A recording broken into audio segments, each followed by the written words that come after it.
Oh, low battery. Let's see.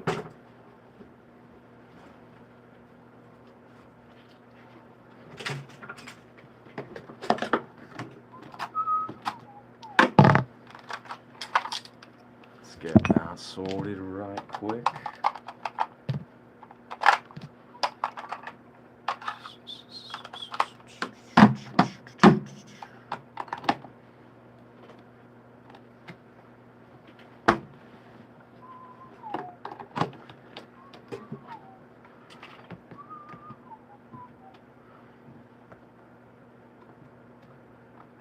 Lots of Predley, lots of DK.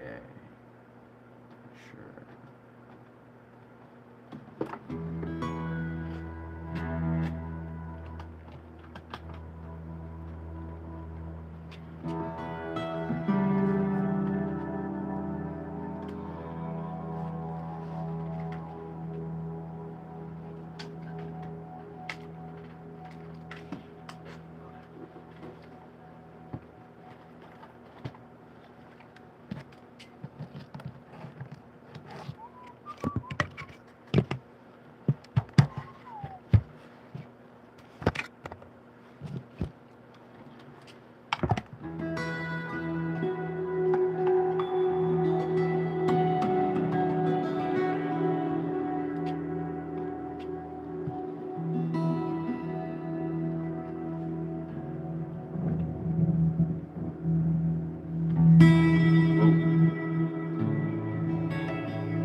Lots of bass, but not too much bass. Too much bass is never the move. Just the right amount of bass.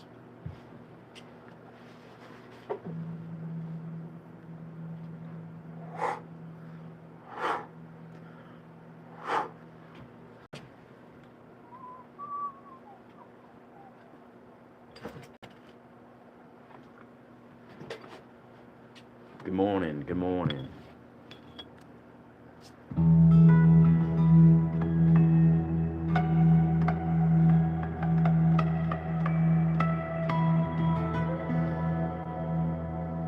Hey, what's going on? What's going on?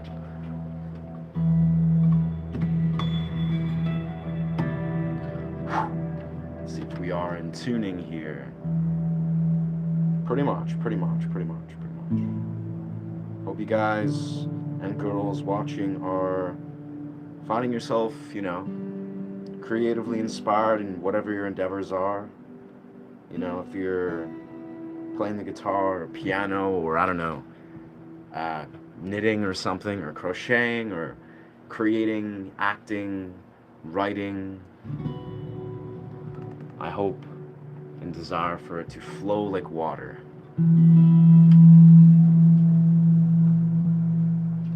That's what I hope. Let's kind of mediate the bass a little bit. Yeah, it's a lot of bass.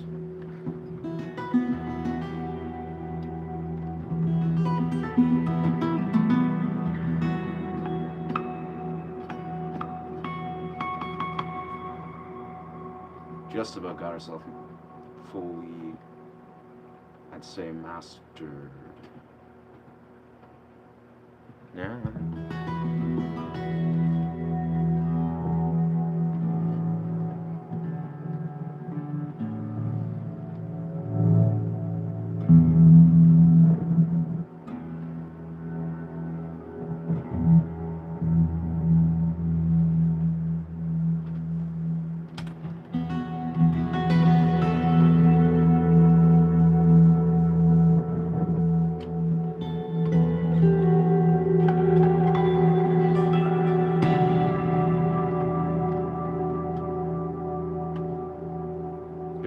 Good times.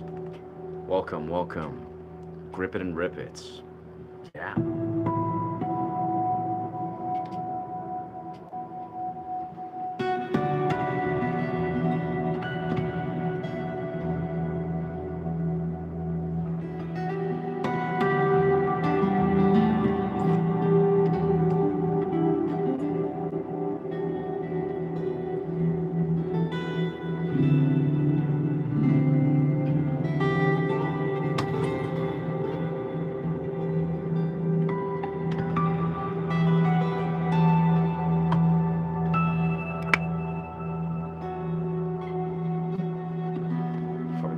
this rosin right here, rosin, however it's pronounced. I have no idea for some reason. Not familiar with this Wonderwall song. That is, I can't perform it. I have no idea how to perform it. Thank you, Sarah. Thank you, thank you. We're just getting warmed up here. That is a great song, I must say, to Vendant. Out Getting Ribs by King Cruel. I love that song. I have no idea how to perform it, though. And as we are, we don't desire to get demonetized, so as we're now officially a monetized YouTuber, so no thanks. I don't know, I think the idea might be one day, I think this is how it works, is you can flip off monetization and maybe you can risk copyright strikes to do covers or do, you know, non-original songs, but at this time, we are not a cover artist. But that's okay. It's working fine.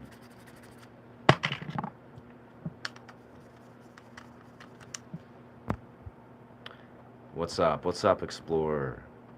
J. Good stuff. Copyrights these days. Yeah, I don't even know what to say. It's like, I have to say, part of it is like, copyright strikes are one thing. Copyright infringements and copyright warnings and little, like, you know, it's almost like YouTube can shadow ban you profoundly. They can just hit you with a shadow ban out of nowhere. Just if you're not regularly, they're like, you know what? Nah, you know what? This guy's not honoring our copyright laws or something. And they can kind of just like low-key flip a switch and, you know, slowly teeter your traction. I don't know. I'm not sure how it works, but I've always been an original improv artist, at least the last 11 years, so I'm not going to touch copyrighted stuff with a 10-foot pole and don't really desire to, truthfully. That's great. An artist must be so annoying. I mean, again, I write original music and I know improvisation, so for me it doesn't affect me at all, but I empathize for those that are cover artists, you know?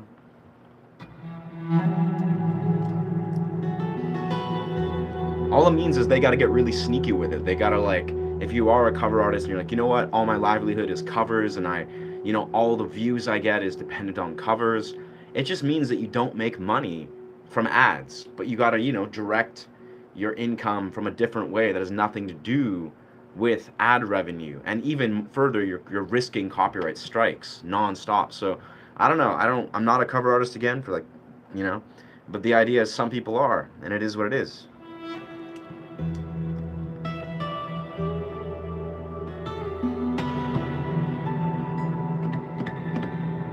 Let's replace this actually. For those of you curious, this is a 3D printed thumb pick. I usually have I use my thumbnail, of course, but it actually got broken. It chipped and broke off, so I right now use 3D printed thumb picks. But the thing with 3D printed thumb picks is you gotta, like, perfectly, you know, find the spot, like the perfect angle and the placement, basically, of the pick. And once you get it, then it's beautiful. Works just as well as any sort of thumbnail pick,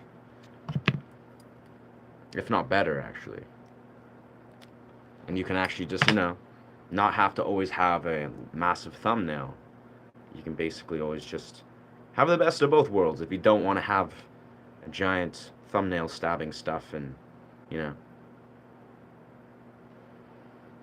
There we go. That's probably what we want.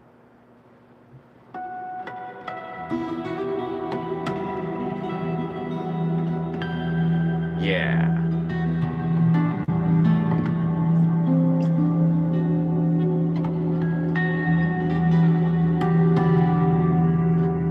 think we want to lower our higher end a little bit. Hey, what's good? What's good? Welcome, Enchanted. Welcome, Enchanted. Not into music, but once tried playing guitar without a pick, and damn, it gave me a cut. Huh. Interesting. You cut yourself with a steel string. I don't know. Honestly, guitar without a pick is probably the best modality that you can play into.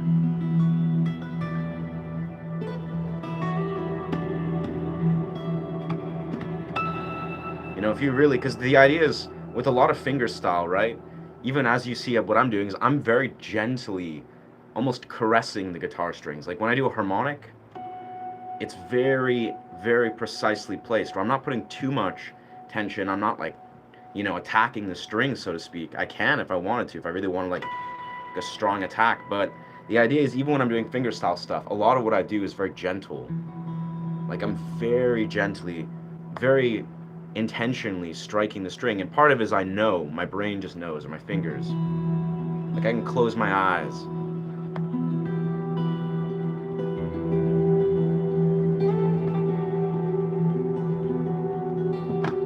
And of course, when you're doing stuff that's more precise, you gotta keep your eyes open. But when you're doing fingerstyle stuff, the key is when you're doing like rolls, which is this, 1, 2, 3, 4, it is really good to make it gentle. Like the key is, it's when I'm executing, it's very gentle.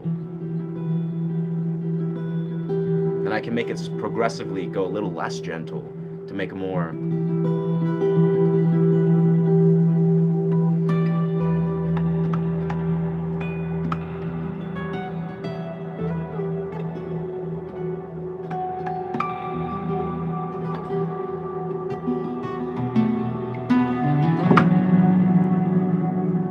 Sweet. That tune is so good, the part of my own originals. This is just improvisation. The original I created, though, recently, that I called the Stage of the World, or Stage of the World, is in that, a piece of that. That's actually also a similar piece to a song that I called Melancholy. There's another song called Sorrow that has like a similar sort of weaving part. But yeah, they're all just a major or a minor chord. This is like just a E minor, just kind of blended and arpeggiated. The guitar scratch is on you. Yeah. Okay. Yeah, maybe. Hello, what's good, Raj? Interesting. Can you sing piano, man? What? No idea what that is. Yeah, this is a ritual incense I'm burning here. This is Lumbini. It's actually from Nepal. Very powerful scent. Very beautiful to bring to like beaches and various places. But yeah, it's a ritual incense. Yes. Alright, but how am I getting a reverb? I'm using a tone wood amp. With that, after I answer that question, I'm going to direct all my energy into creating some improv for you guys. Get myself a little warmed up, because we kind of just, we're getting ourselves slowly warmed up. We'll get to a point where we find our flow and really establish what we're doing here musically.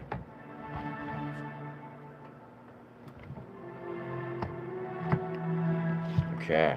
But yeah, now with that, I'm using a tone wood amp. This baby right here. This is actually the first model. There's two models. It looks a little different, but the tone wood amp is a preamp. That's kind of like a huge part of what I do is I'm using an audio interface.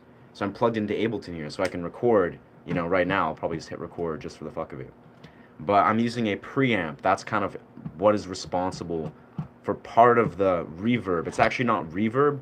I mean, it has set reverb settings, but it's actually taking the natural resonance pattern and stretching it out. So it's a lot more organic of a sound. It's taking literally the vibrations from the sound hole, every vibration,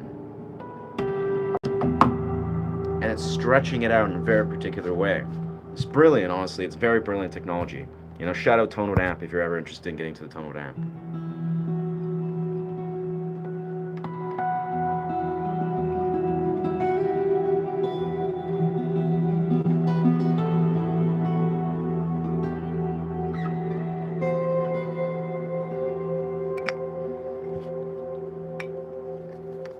Yeah, I have lots of little stuff that I've picked up along the way.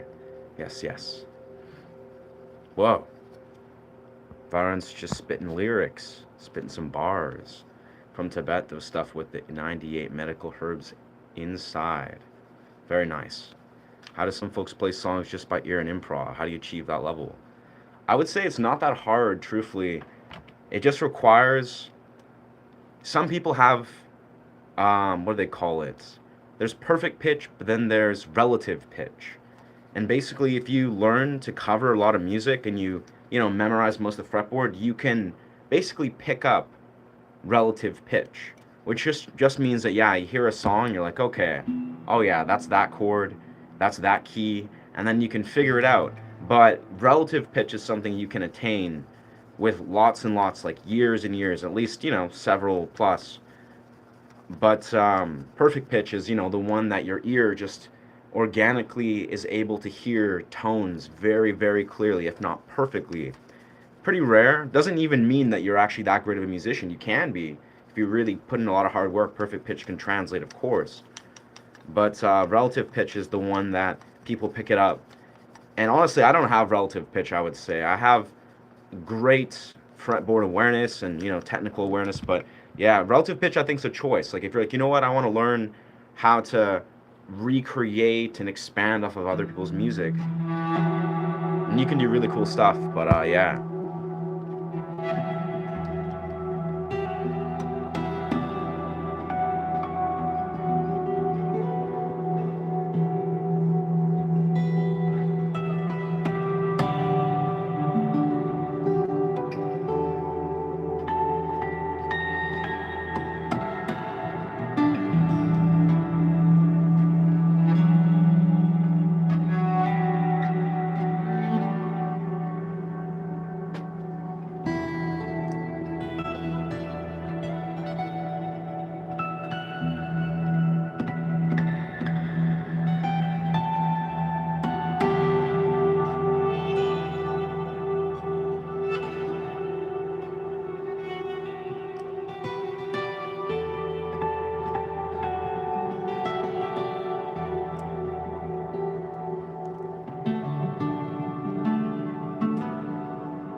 Right, I think we're slowly getting warmed up here.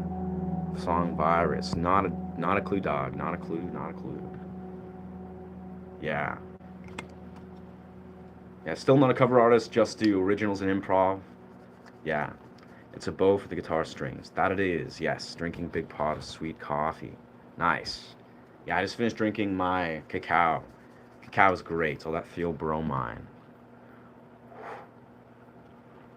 Pendant unlocks superhuman skills first. Okay.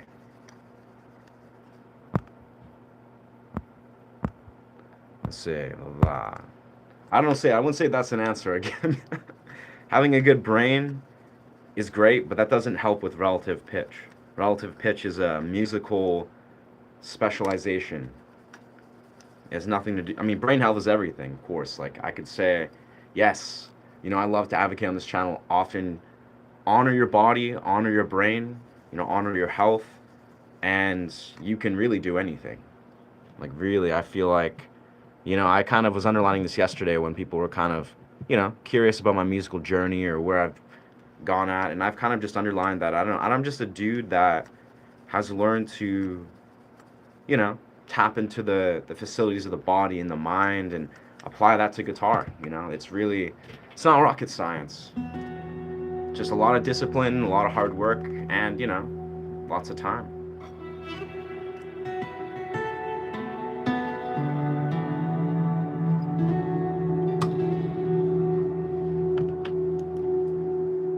Yeah, and just long story short, discipline. Discipline can do beautiful, beautiful things.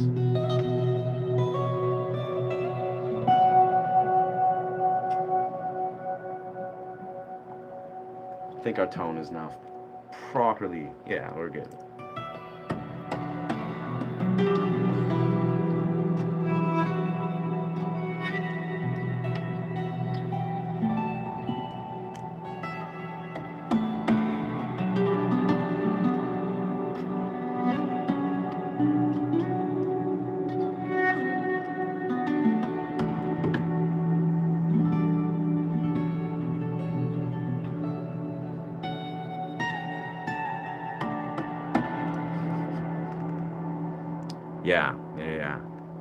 Yeah. Cacao is the same as cocoa, but they remove, what is it? I guess They remove some part of it, so it makes it so it's just the antioxidants and all the vitamins in the cacao bean. Or yeah.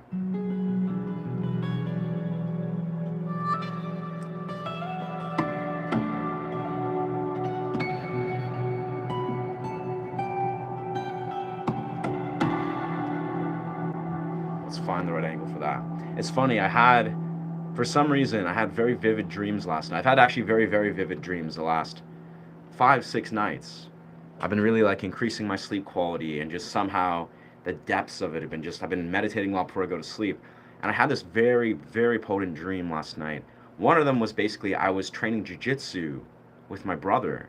And I haven't trained jujitsu in like 4 years or something like that. But I had all my jujitsu gear, and I was with my twin, who I've never actually trained with. And we were going to this jujitsu gym. And I remember just like the vivid feeling of being like, all right, we're on our way. We had all our gear. And we arrive at the gym, and it wasn't the right gym, or at least the gym that we usually go to. But it was just like the surreal feeling where I was like, all right, this is where I'm meant to be. But all I knew is I was excited to train jiu-jitsu. I was like, all right, like this is the move.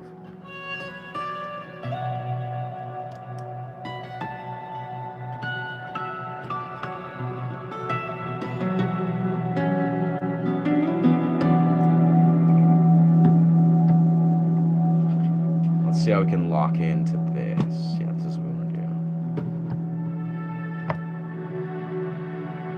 I kind of master the volume there. So that's here.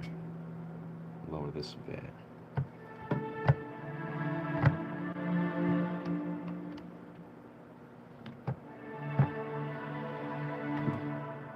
Everything seems a little quieter.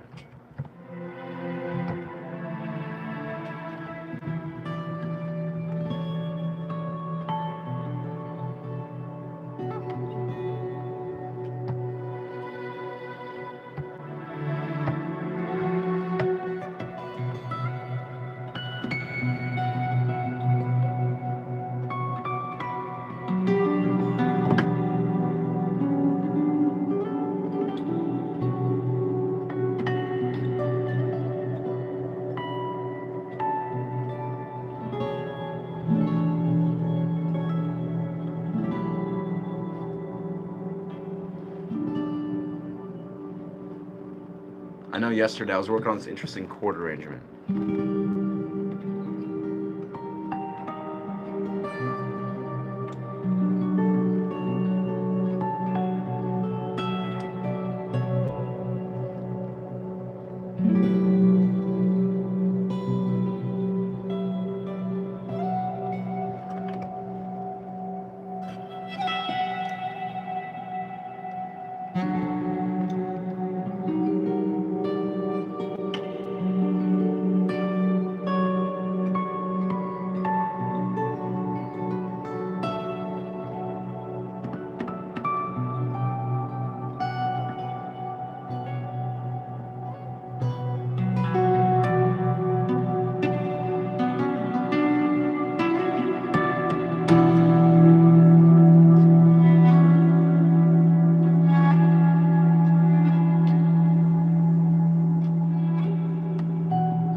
Alright, I think we should move down to a different capo here.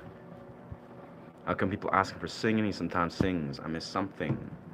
I haven't sung in a while. That's not really what I do. I do that in my own capacity. I write a lot of vocal music, but it's usually like intense, beautiful psychedelic rock and punk rock. But yeah, that's kind of like a sacred dimension to me.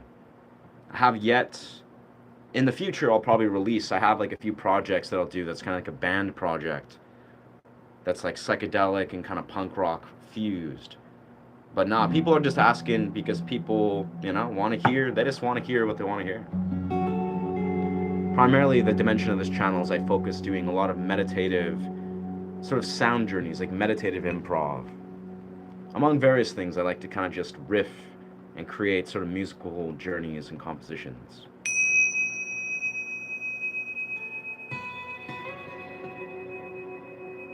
Kind of just do whatever I'm feeling. Yeah.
I like that.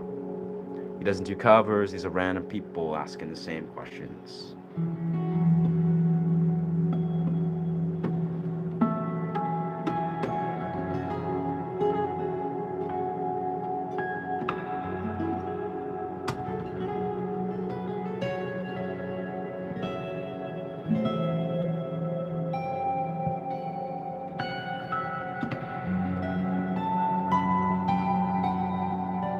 I love how ominous this open tuning is. We just popped into the second capo, so we're open F. No, yeah, open F sharp. What a sound! What a sound!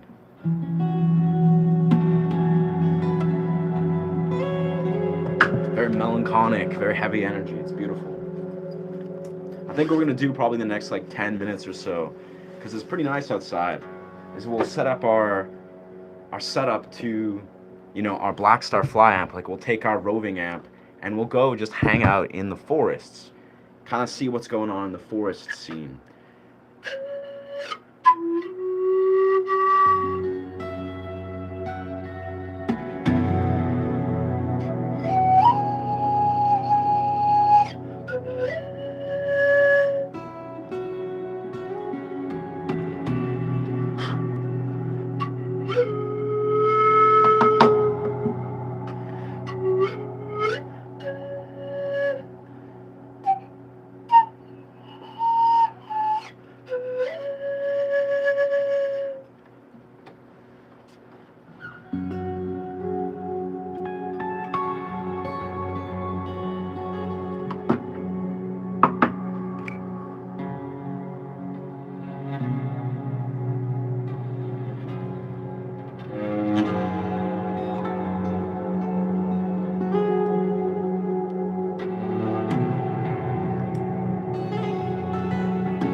I need more rosin for this.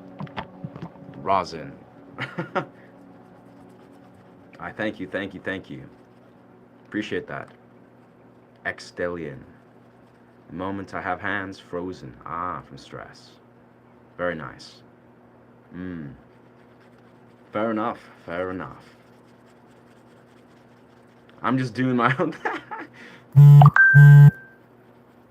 I'm just here to be present with myself musically, you know, hopefully plant some seeds of inspiration, just kind of do my own thing, you know, dive deeper into this YouTube portal as we do. It's a wild one, honestly. It's a wild, wild experience, you know, immersing yourself into the real world, in the real, like in the actual real world.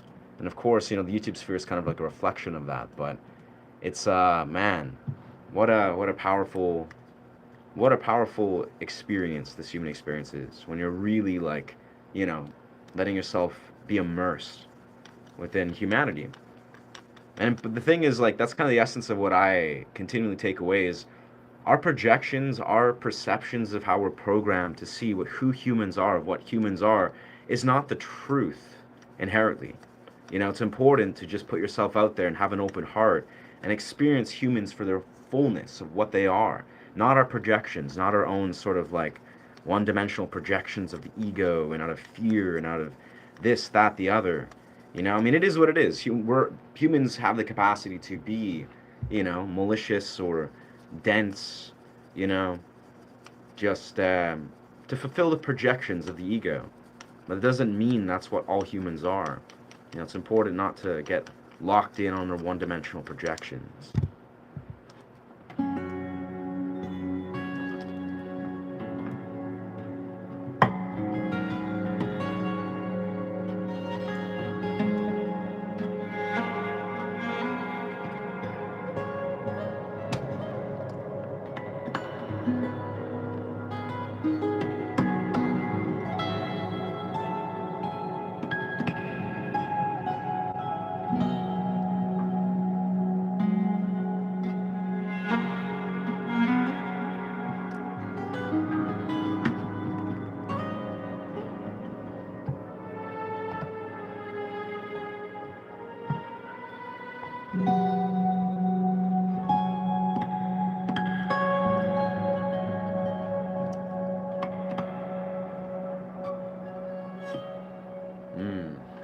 Feels like I need to effectively apply rosin.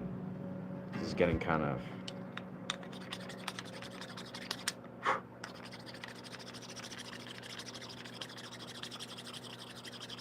This should do the trick. The other file has kind of shredded.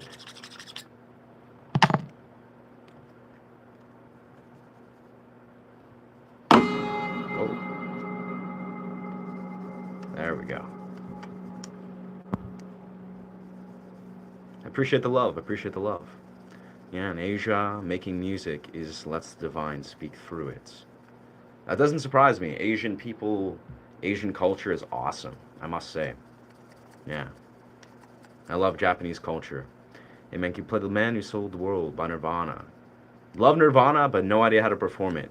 And as we are, yeah, we don't perform cover music here. Don't want to get demonetized. Don't want to lean into copyright strikes. We just kind of do perform improv and originals and just freeform improv and answer questions relating to music. If you're a guitarist or have any questions relating to, yeah, foundational or advanced elements of guitar, I'm all ears. Be happy to answer any questions.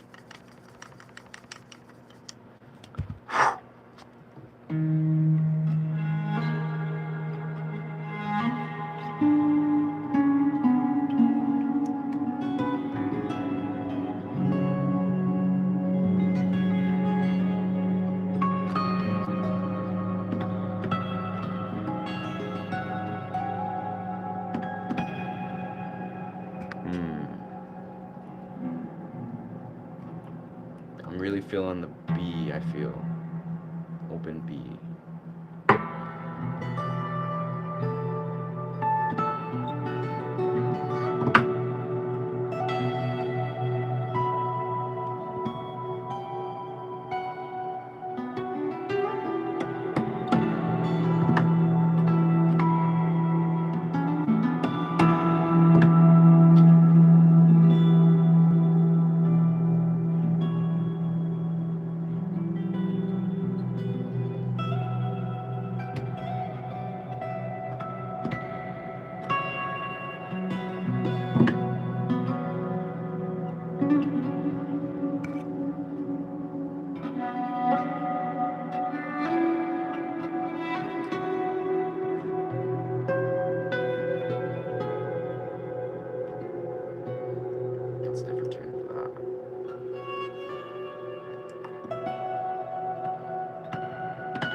Very nice.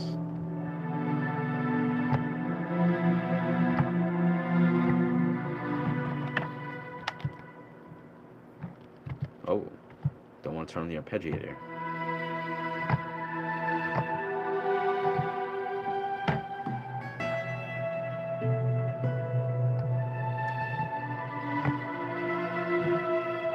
I think we're just accent that.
Interesting, interesting, interesting. Should make music for Minecraft. If they would, yeah, I'll be down in the future to definitely make music for lots of, yeah, video games slash movie scores. Like that's something that I really, really honor. I really enjoy. Crushing a piece of rosin powder is very effective when your bow is fresh. Ah, interesting. Crushing a piece of rosin into powder is very effective. When the bow is relatively fresh, but yeah, that's kind of what I do. Is I just like grind it quite effectively to get very thick, sort of coated pieces of rosin, and then I just give it a good 20, 30 seconds. I'm not really any violinist. I'm just a guitarist, but I, have been applying this violin bow, learning as I go, and it's going pretty well. It goes very beautifully. What do you think of hand pans? I love hand pans, yeah. Hand pans, tongue drums, great things. Does the file thing ruin the strings? I don't file the strings at all.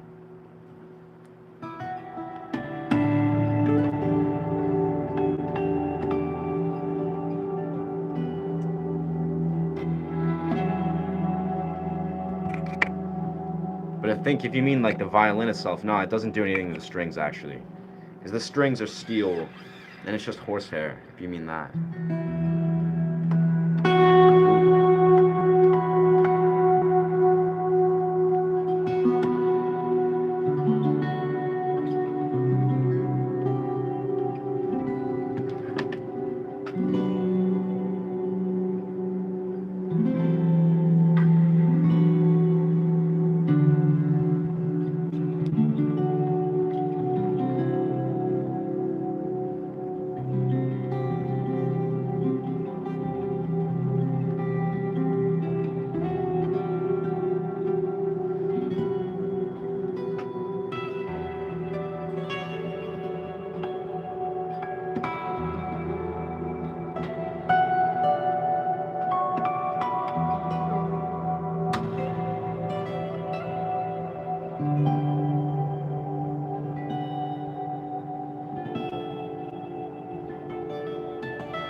Beautiful. Little thing you rub on the mention was a file. Yeah. Yeah, I filed the rosin. The rosin, or however it's pronounced, yeah. It's actually a violin thing, I didn't realize. Word, yeah, no, that's... I do have a metal file, but that's for the rosin, and then I use the rosin, then I have the violin itself.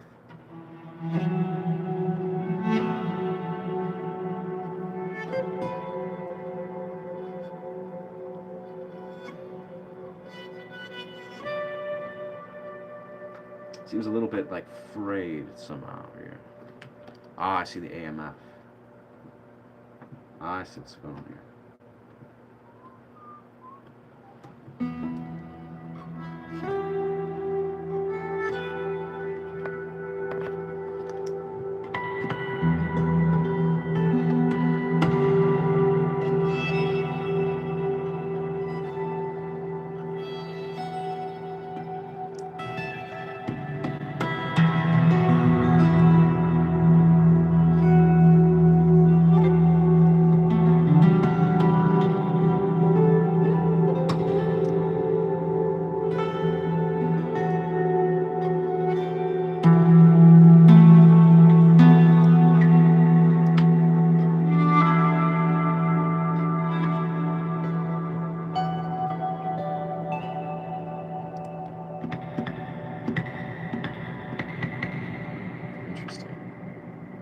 I think I've still got to replace a placement. It feels like a little bit off center.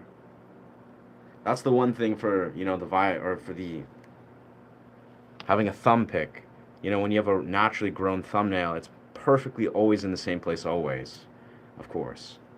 But I feel like when I'm trying to 3D place or 3D print the placement, I have to constantly sort of, you know, make sure it's in a similar position, or else, you know, little things can go off when I'm doing these quick little pinch harmonics.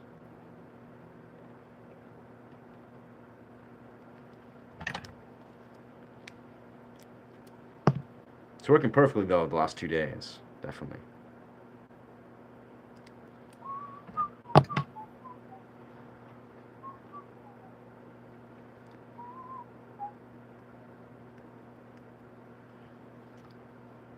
Tristan theme. For some reason that sounds familiar, but I have no idea. And still, yeah, do not know how to perform that.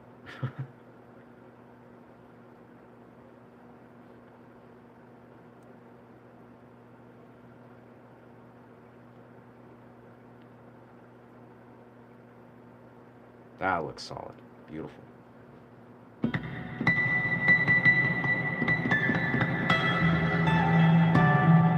I swear it's funny, a lot of pinch harmonics, nice.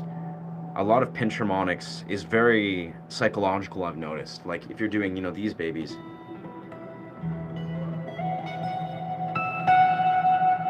I mean, it's a lot of it's technique, of course, but so much of it is psychological. It's like mental. If you're confident, it's like confidence, weirdly enough.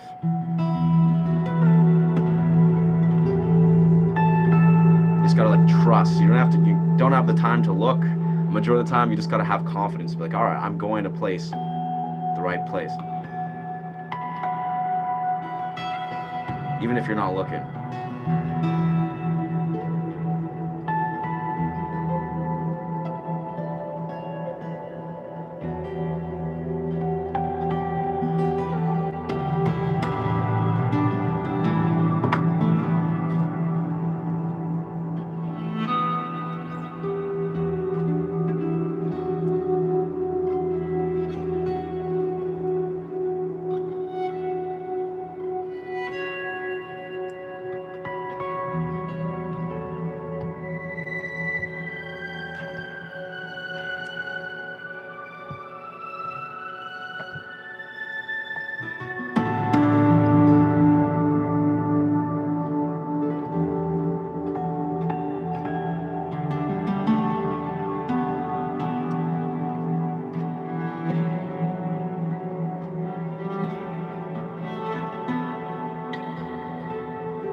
I gotta say, pinch harmonics are magic, I would say. Yeah.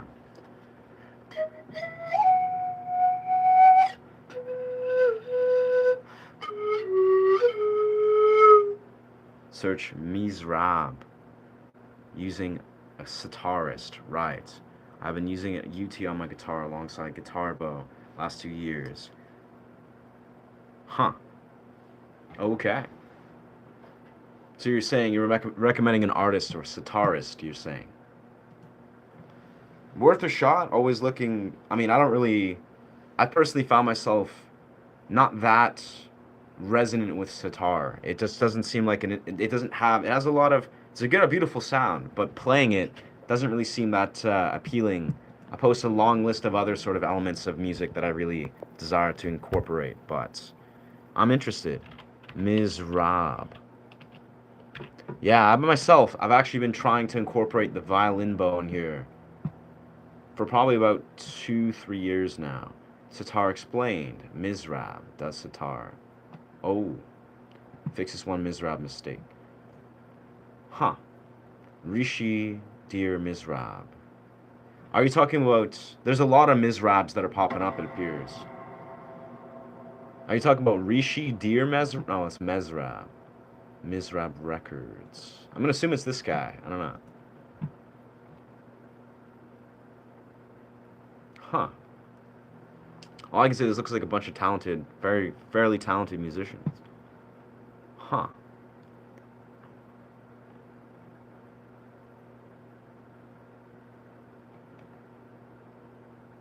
Yeah. I'll have to look more into that. Mizrab like plectrum. Right. It's like plectrum. Be able to go into loop some songs, electric, acoustic, and faders. Nice. Highly recommend doing that, brother.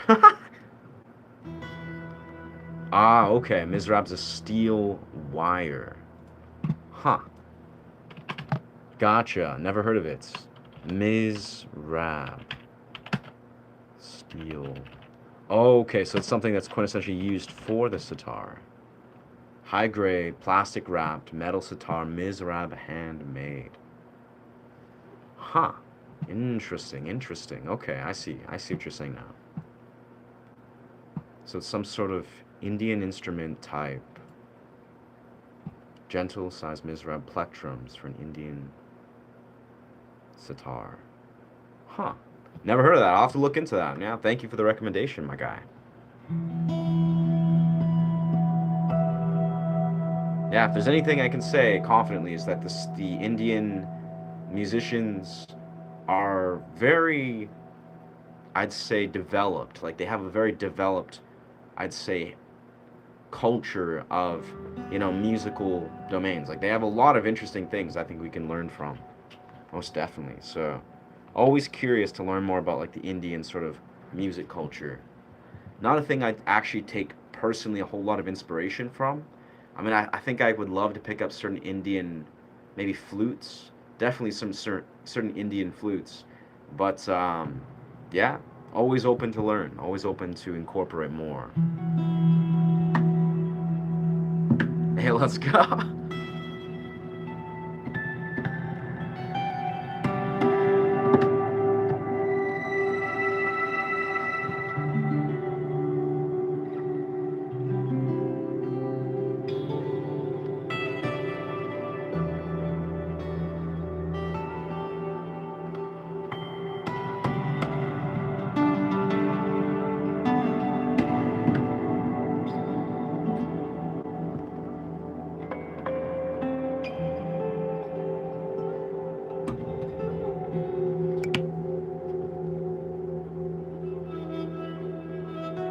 Oh, that's the wrong side. That's the right side.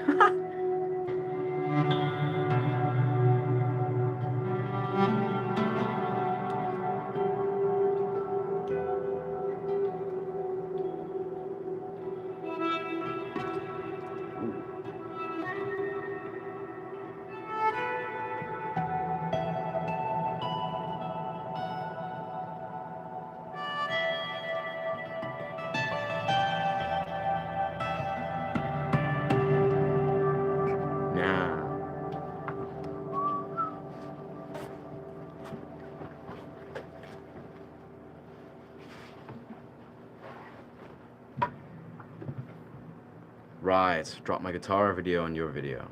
Oh, okay. Right, right. Very nice. I don't think you can drop guitar videos if you mean you're on my video. Sure.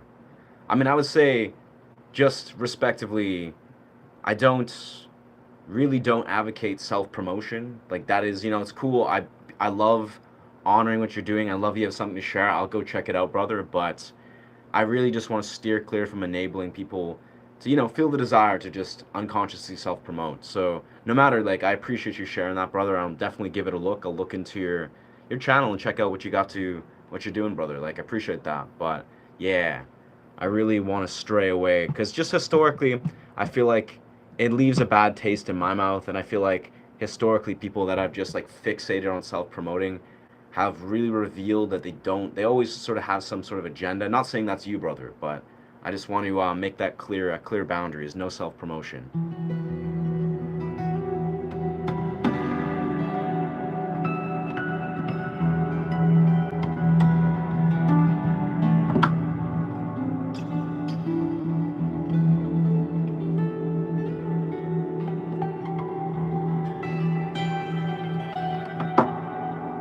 I'm sure in the future, I'm definitely, as I navigate the ins and outs of people, wanting to collaborate or other sort of creators, that will change here and there, but right now it's like a zero sum, no self promotion, just, rule of thumb. Yeah.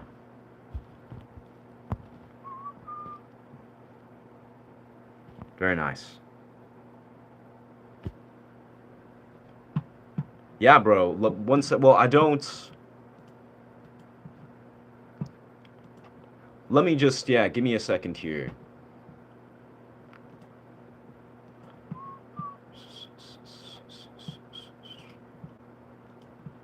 Because I found there's been sort of, I don't like to give out my personal Instagram, just the drop of a hat, because it is my personal Instagram. I don't have a professional Instagram. Because I've just noticed in the past, it's like, be this as a YouTube sphere, I don't just like to give my personal Instagram to strangers, but 100%, I'd love to hear your perspective, brother, and if you would like to connect more, network more, I'd 1000% be open. But again, I just want to put down that foundational boundary of, I don't desire to enable self-promotion. And again, as for Instagrams, I don't do that, give out my personal Instagram to strangers. Just a rule of thumb. It's nothing against you. It's historically if I do that, I just meet someone right away outside the real world, of course. And I notice myself like, hey, let's drop personal Instagram. I've noticed it always plays out in a strange sort of theme where the person either has an agenda or they don't really understand sort of the professional nature and how to honor that. But I don't know. I don't know if that makes sense with you, brother, but.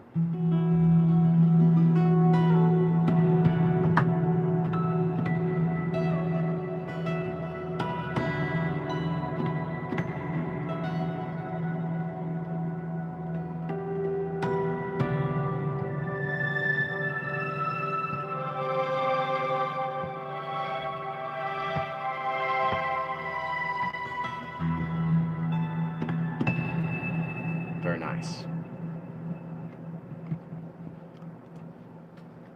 Interesting.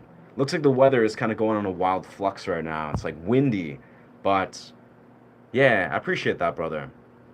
Now, honestly, I'm looking forward to sharing space and hearing more about you musically and just having you here in the community. And I'm 100% open in the future. Like, again, I'm not trying to um, denote your intention or your journey. I've just noticed, like, rule of thumb, being a streamer in public sphere, I'm new to this portal. I've noticed that the mass majority of people that come in, with like guns ablazing, being like, hey, brother, let's share this and that, and let's pop Instagram and do some sort of collaboration. They're people that I 100% do not desire to professionally, connect with. And it's nothing personal. Like, this is not personal business. It's just people need to realize like what it means to develop professional rapport. And I stand behind that, strongly.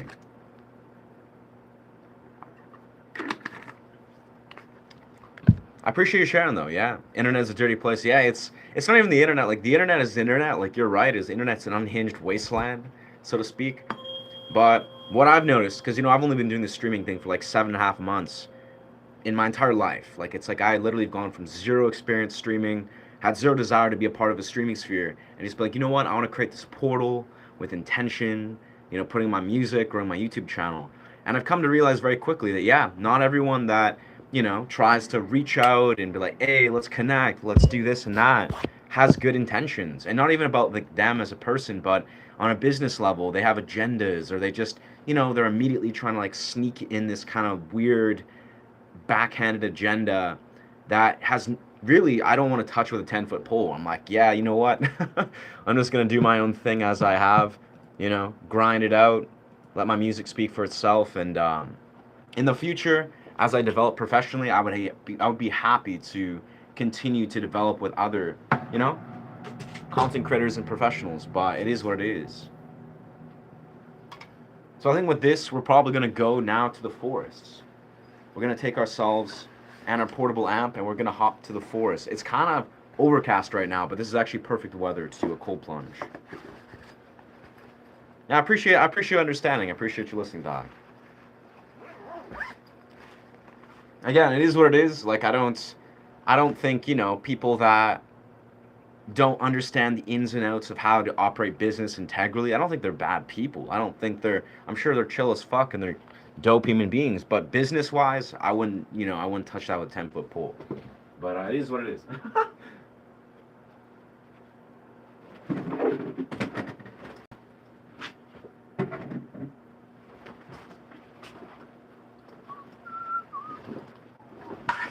Yo, hey, what's good? What's good? What's good?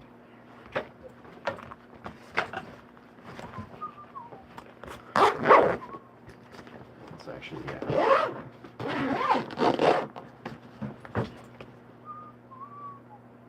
So we can probably take.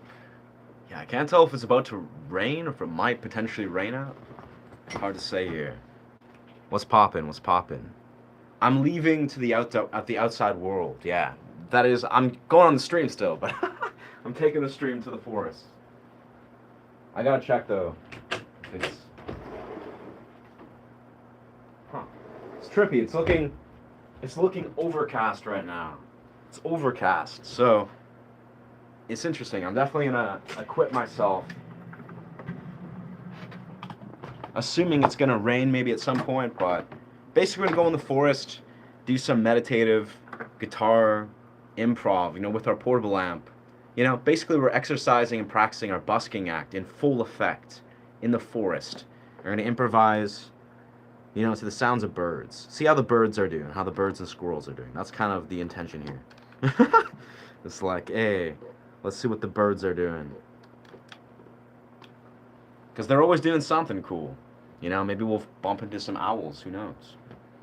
They've been out and about.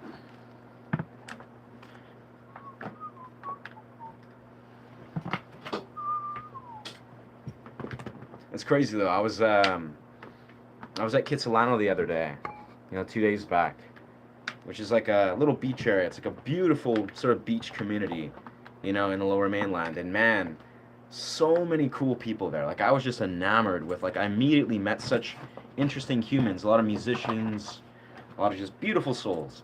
And I was just like really stoked on how so much of it, like, it started to rain for a period. You know, it was like a beachside kind of park, and it was raining, and so many people were just kind of like, yeah, they're just like shrugging, like, okay, let's just like ignore the rain.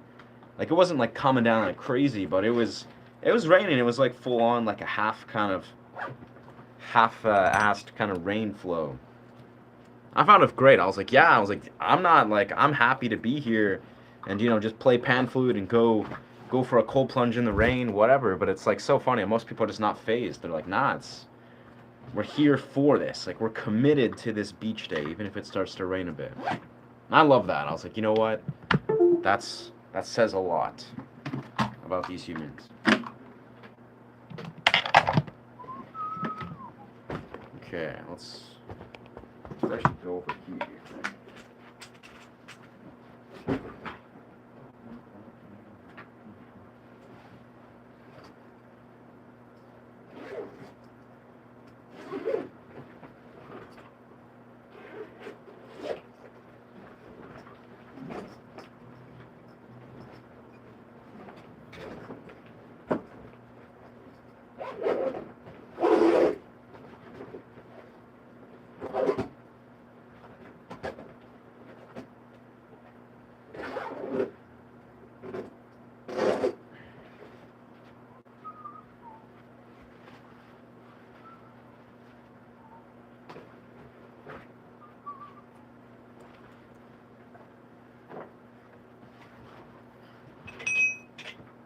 Hey, thank you, thank you. I'm definitely a fan of this hat. And it ages on me so much where I've only had it for like a month or so. But I feel like I'm constantly just finding more, I'd say, resonance with it. You know, I like wearing it. It's almost like what I've noticed is depending on the way I wear it, it says a lot about what I'm feeling. You know, the mood I'm in or whatever's flowing through. It's like kind of like if I'm wearing like this, it's kind of more like mysterious performance mode. But if I'm like doing like this, then it's like more kind of on this weird angle. It's more like philosophical mode. If it's kind of like twisted around that way. I don't know. If you're a hat person, you know, if you know, you know. But yeah.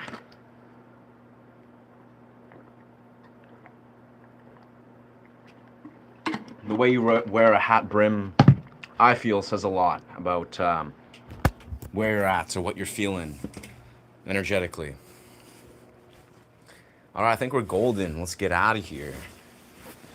Let's go reflect and absorb the beautiful energy of the forests of Westwood. Yes, sir. Goodbye, gold light.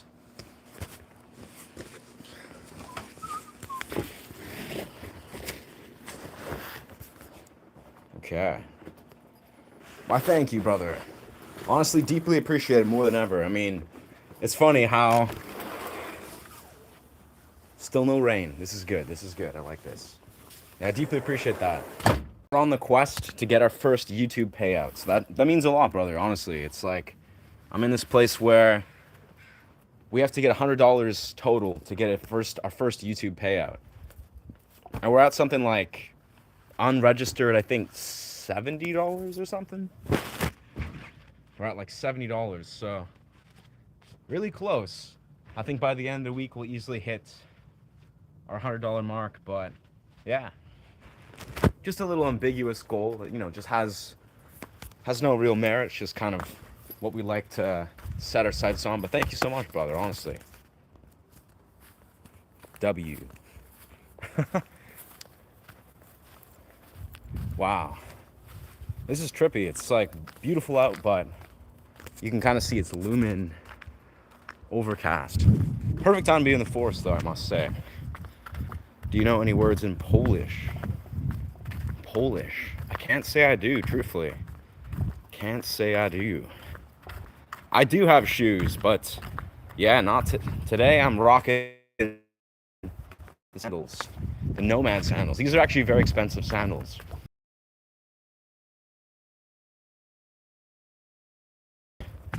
Yeah, it's like nomadic something.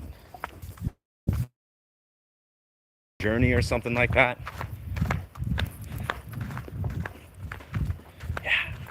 Yeah, honestly, it's just part of this whole, I'd say, thing.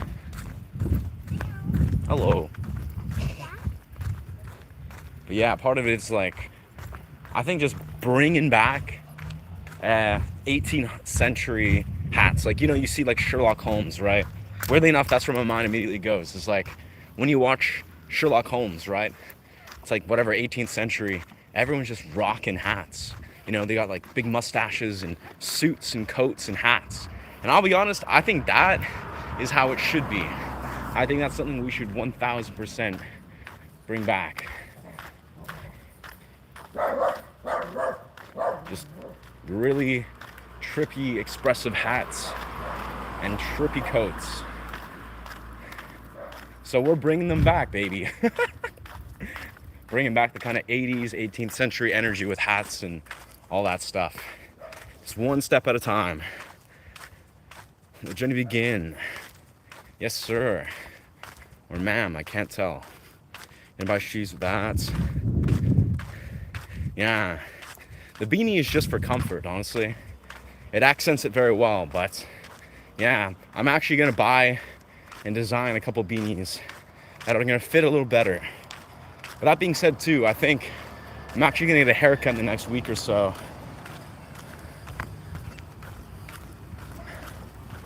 And basically, I'm gonna get like a rocker shag.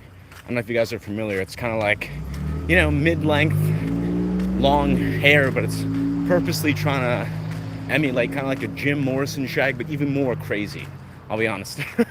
I'm going for like a really heavy shag. And it's just a great haircut. A shag. So rocking the hat with the shag and even rocking the beanie with the shag, I think it's going to be a full, complete statement. I'll feel like even more like myself. Yeah. I wear a ski mask and a hockey mask in my reels sometimes. Yeah. I gotta say, yeah. Something cool about ski masks. Like always, I found when I would, wear them like balaclavas or whatever when I would go snowboard, especially when I would snowboard a lot when I was younger. Something special about, expressive headwear that you can only wear in certain instances. I don't know exactly what it is, but I have to say I'm a fan of ski masks. But again, only when you're like snowboarding. That's kind of like the moment, I find, because it's like immediately when you're rocking a ski mask and all this trippy ski gear or snowboard gear, it's like suddenly you're in it, like you're in a different portal, you're surrounded by snow, and yeah, you're not in reality anymore. If you make some sort of expression as hats do. Yeah. That's the thing, last like 2 years, I've been rocking beanies non-stop, and it's been a great 2 years, I'll be honest here. Because, I have long hair, like my hair is like down to there. So if I want to just rock my long hair, if I'm just hanging out with my partner and just like chilling at home and just rocking out to some like psychedelic rock and punk and just making music, I can have my hair down. But if I want to, go train parkour or train calisthenics, it's nice to have my hair, conserved. It's like I can get the best of both worlds. I can have my hair short if I want, or have it like, conserved, or I can rock it down long if I want to rock out and headbang and write music. That being said, I think the rocker shag is the best balance for both. I'll be honest here. Like I think it's going to be a good balance. Wow, ciao from Rome. I love that. Blessings from Canada, friend. Blessings from Canada. And all the Canadian forests out here. Some beautiful forests we're about to pop into. It's difficult to find the type of long beanie. Right, I think I know what you mean. Beanies are honestly, they're, for me at least, you gotta really, it's like very, very light rain. Still good though. Yeah, but I think beanies, you gotta really search. It takes me like weeks sometimes to find like a really, really good beanie. You gotta go over Etsy and find the original design with the right fit, which it gets easier and easier as it goes, but truthfully it's like a quest almost to find the best beanies, just like it is to like find the right hat. Truthfully, this took me months and months of searching Etsy to find the right hat maker. And you can kind of see up close where it's like a dark red acid wash, and I basically had to, for weeks go back and forth with this Etsy hat creator. She was really dope, phenomenal hat creator. And basically I designed every element of it. I was like designing the sort of brim, designing the look of it. Oh wow, damn, deeply appreciate that, brother. Wow, that's crazy. Thank you so much, friend. And I really appreciate the support, honestly. Like, it goes a long way for this channel, and especially at this phase I'm at with this channel where I'm like super new to, trying to invest in this and really invest my time. But thank you so much. I really appreciate that. Yeah, is hope disappointment deferred? Interesting. Is hope disappointment deferred? I think you have to elaborate, my friend. I think you have to elaborate about that. Because I think hope, if you have hope, like you're a hopeful, almost like faith built person. Like, you understand how to see beyond. You have hope, and I'd say an optimistic perception that is autonomous and is aware how much your perception is influencing all the variables in your life. Then you'd realize that hope is a beautiful, powerful, I'd say, foundation. Hope is in everything. You can't just like hope like everything's gonna be great, and I hope for this and that. And but if your hope is aligned with action and a deeper, almost like philosophical context of why certain mentalities and emotional states are comprehensive to certain things, like aligning yourself basically with the higher path or the best version of yourself, then hope is a powerful thing. 100 SK into it's about, I think, 1500. It's K. It looks like, well, it's for me. See, you gave me the 5. It's about $15 or $16 Canadian. Honestly, extraordinary. Honestly, means a lot. Like, still, that $16, that's a beautiful, probably one of the largest tips I've received. So honestly, W to that. W's in the chat. I don't know why W's in the chat doesn't really seem like, it doesn't seem like the effective way to honor people, but it seems like that's the streamer thing. Remember when I was like 0 streamers, or 0 subscribers, I was constantly just saying W's in the chat for people saying, doing dope stuff or just like supporting the channel. But honestly, just I honor you, brother. I really appreciate you supporting this channel and this journey and my music. Yeah. And I feel like, you've been fortunate to catch me at a very peak time. These last like 2-3 days, honestly, these last like 2-3 weeks, life has been in a very potently infused surge of creative energy. Like, I can say that with utmost confidence. I've been feeling very grateful, very inspired, very charged creatively, with a lot of beautiful human beings in my life, a lot of love being received. So I feel like it's reflected beautifully on the way that I've been able to show up creatively, fortunately. And I think part of, what I try to do with this channel is I try to literally just extend. I'm trying to just literally expand that energy outwards as much as humanly possible. I'm just trying to be like, I'm happy and grateful for the beauty in my life and the creative energy. And I would love to see how I can plant those seeds of inspiration and, send that good energy outwards. Whether it's just like playing music that is flowing through in the moment, or just, talking about it, being like, I would love to share the things I've been realizing and seeing as I'm in this phase of this journey that I feel very insanely grateful for. Like, long story short, like man to man, man to woman, somehow life has been unraveling very beautifully. Like, my partner is a beautiful, exuberant soul. I feel really surrounded by beautiful humans in my gravitational sphere in the real world, and I feel like creatively I've been at a peak. So it's like, I don't know, there's something working, something's aligning. So, I want to sort of unpackage and share, so hopefully those watching can draw some sort of inspiration or way that they themselves can look at their lives. Like, how can we, really just honor this human experience and, yeah, and emulate. If it was hoped for comes through, then there's no disappointment. Interesting.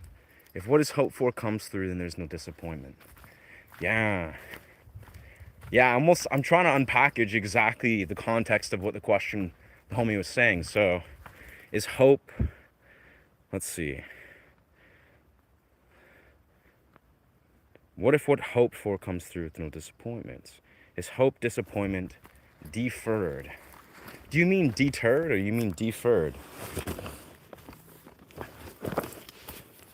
In the essence of it, I think, what I said rings true is if you recognize what hope, for example, having a belief that things are in fact almost conspiring or operating for you. The world is not happening to you, it's happening for you. And you see how much ability you have to influence your reality on the deepest level, then having a hopeful perspective is always going to serve you in such a way. Like being like, what? I want to infuse positive emotions. I want to infuse positive intentions and, a perspective that sees beyond one that is maybe hopeless. You know, it's like being like, what is hopelessness ultimately serving? It's serving a narrative that's not true. It doesn't see the deeper context. You know, it's serving maybe a narrative that's rooted in feeling like a victim of this reality, feeling like reality is happening to you opposed to actually happening for you. Because, you know, even the deepest context, kind of riffing philosophically, we're human beings. We're part of the 3D reality. The 3D reality is polarized. It requires the polar realms of experience, the positive and the negative, the dark and the light. All the beautiful positive emotions, all the negative emotions. We don't have these things happen to us. We get to experience these things. And it's magnificent. So, put in perspective, there's no reason to feel hopeless. There's no reason to attach any negative connotation with, you know, hope versus hopelessness. Just be like, every given thing is a reflection, for the better and for the worse. You know, you can infuse a perspective that sees how to put in perspective the positive experiences that flow through and the negative experiences that flow through, but realize ultimately we are the creators of infinite realities. You know, we can infuse any version of ourselves and direct our energy into that. It's, you know, it's quantum theory. It's, you know, metaphysics at the heart of it. It's all reinforcing the idea that every given possibility will and can occur. And so it is. That's always the way reality's always been. You know, the illusion is that things are fixed. The illusion is that they're polarized in a sense where the polarity has no deeper meaning and significance or connection to the larger.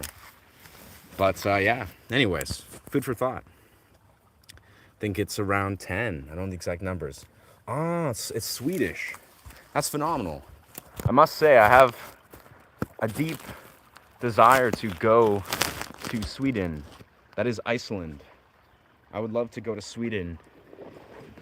For some reason, I've been wanting to learn the Swedish language and go to Iceland. That's a deep desire of mine. I don't know though, I think in the order of it, I feel like once we're making frequently, you know, at least a few $1,000s per month via YouTube, we're gonna probably travel first to Thailand, then to Japan, and then hopefully to Australia. And, you know, see how we can really crystallize this. Hey, thank you. Thank you, thank you.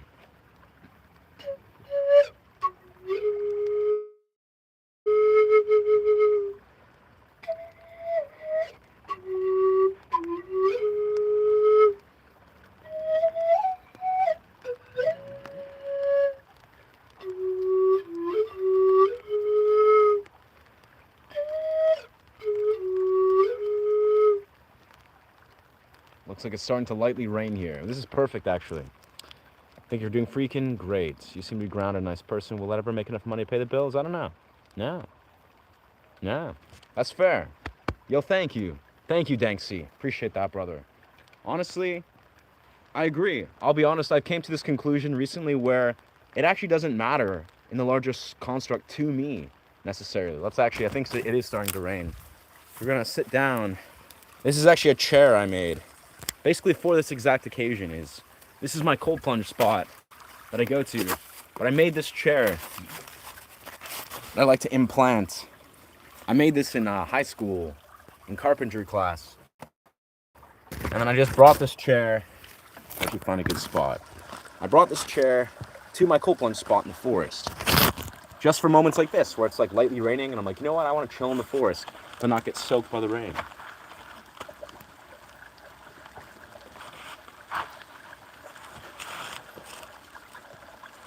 Chair's kind of falling apart, to be honest, but it is what it is.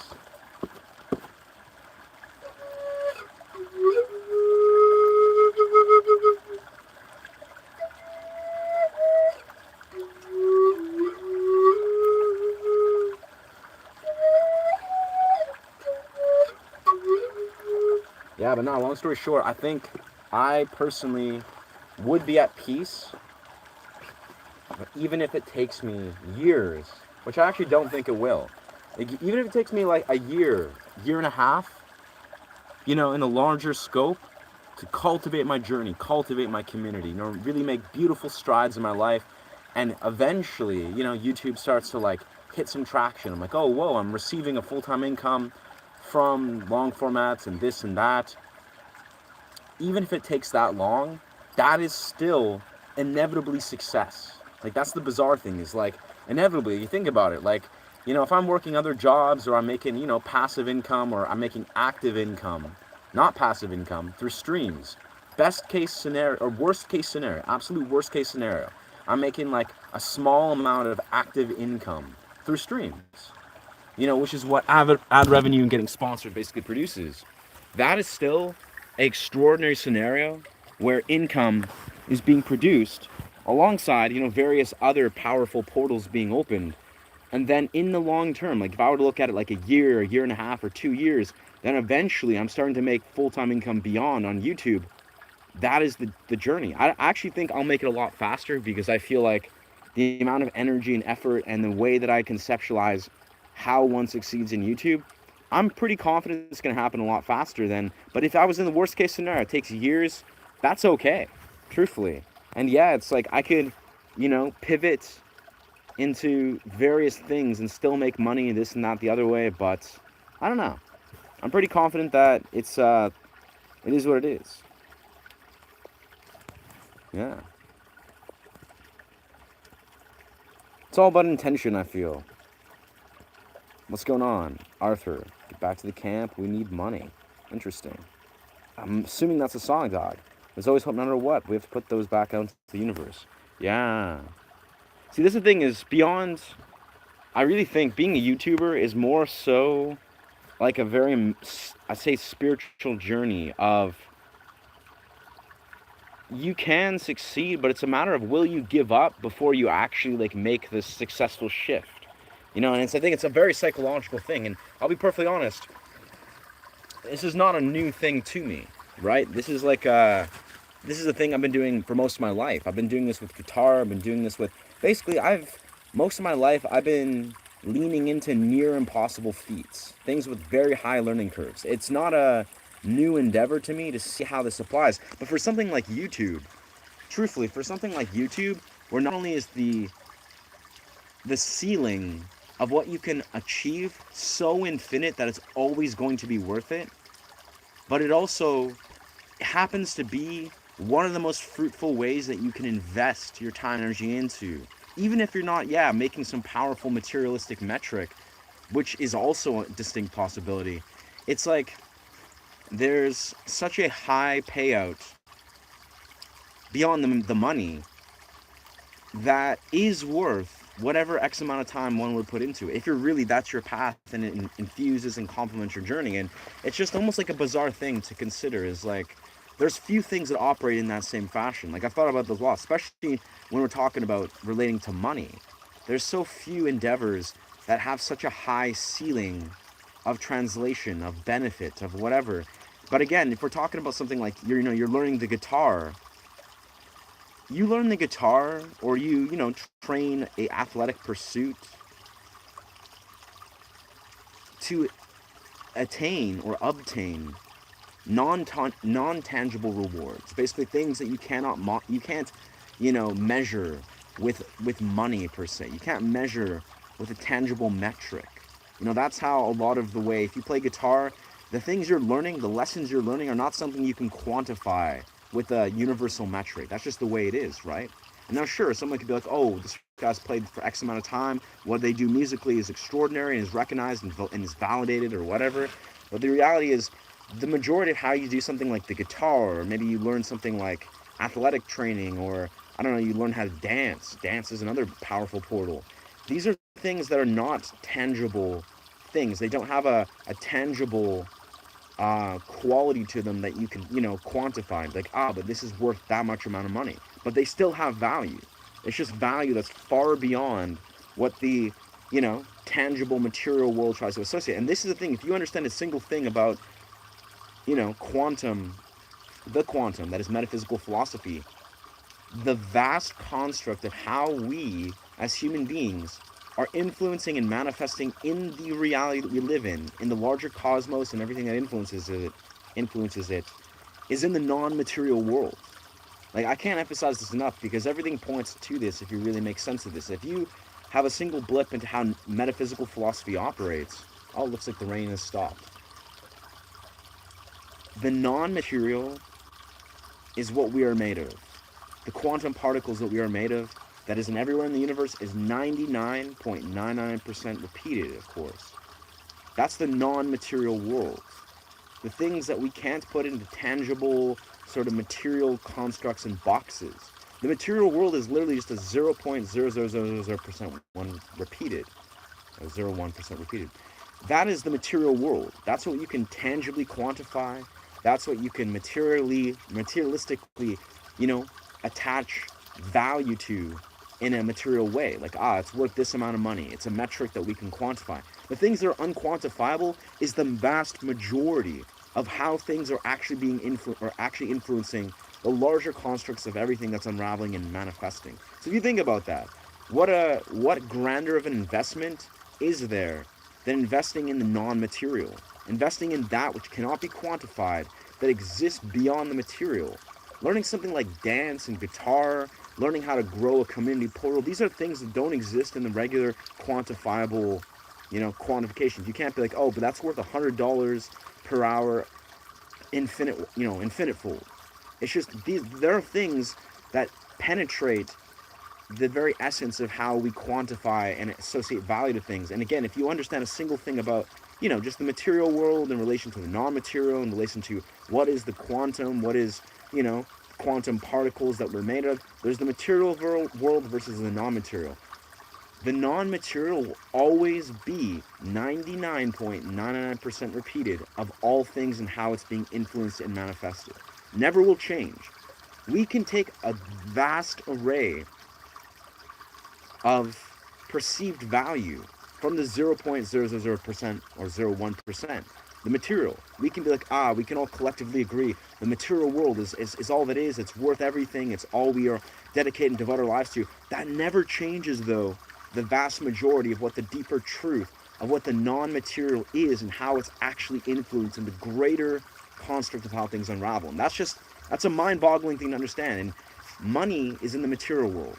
Artificial intelligence is in the material world. Our sensory perceptions is in the material world. Our dopaminergic reality is in the material world. The greater construct that influences everything else, the 99.99% repeated, is outside of the material world. It has nothing to do with any of those things. Basically, you can transcend all those things and always will have that ability by realizing how much power is present in non-material. I think human beings have access to, if you truly let yourself see it. It's very bizarre. Yeah.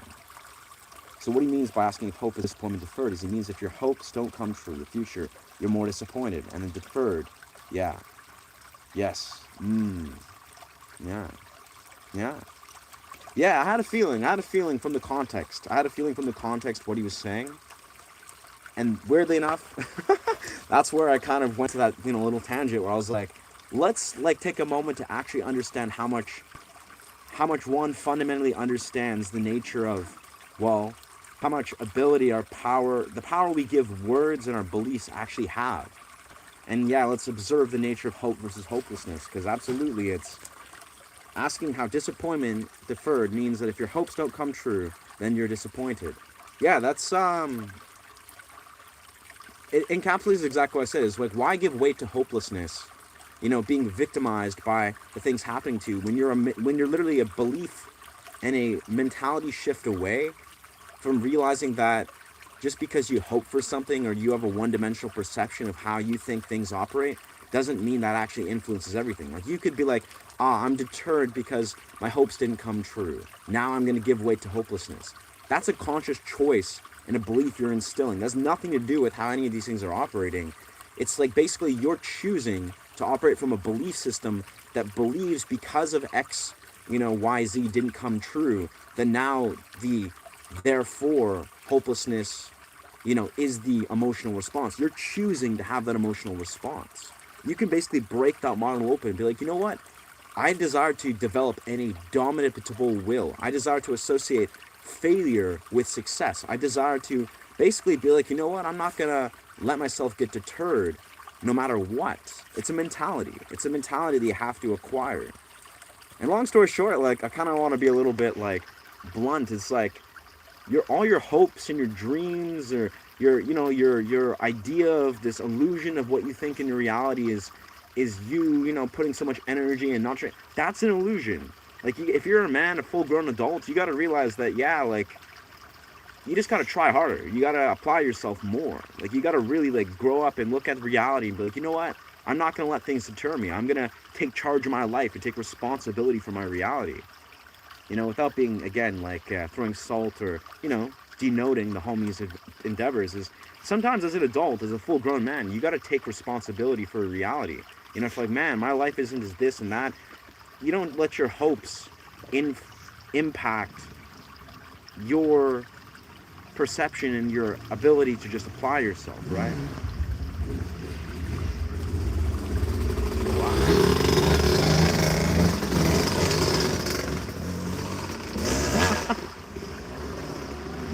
Some dudes on some dirt bikes are ripping through this forest. Yeah. Mental feng shui. When we clear out the negative clutter from our minds, we make positive energy and creative problem solving, and yes, hope. I love that. I love that, Rose. Absolutely. Rose-colored glasses, Logan. Yeah, I agree with that. That's the essence of it. I mean, even as in this channel, when I gave myself full permission to be like, you know what? I am the creator, and I set the tone for every emanation of this channel. Whether I desire to, just focus my energy on playing guitar, not focusing on all the vast majority of comments and perspectives and perceptions of people flowing through, or the projections. And I just give weight to, like, you know what? I'm making this channel about creating music, about holding space, maybe going and meditating, sitting in the forest. That is the construct of what is. I'm letting myself free my mind and free my perception from the illusion that I don't have the freedom to, well, align my life and see things, in the way I desire to see them. Running strings of the flute. That's amazing, yeah. We're kind of just doing this out of necessity because, it was raining. So we're now just chilling under a giant log. It's basically, this is a giant tree where I put a chair that I made in high school. And this is kind of what we got here. But I was like, you know what? Here's a beautiful opportunity to talk and chill, and yeah.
Thank you. Thank you for sharing, Psych Doc. Appreciate that. Not bizarre at all. Anything, yes. Yes, yes. Anything is worth the steps it takes to get there. Yeah, it's beautiful. It's beautiful once you see the value of the non-tangible.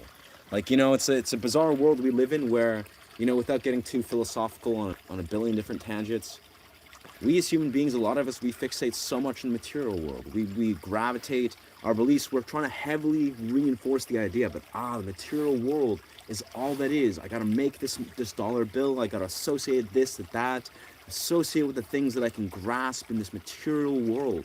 Even though it's never going to change that the things that are influencing and manifesting and unraveling the larger construct of how things are unraveling is not in the material world. Is not in the 0.000% one repeated, or zero, repeated one.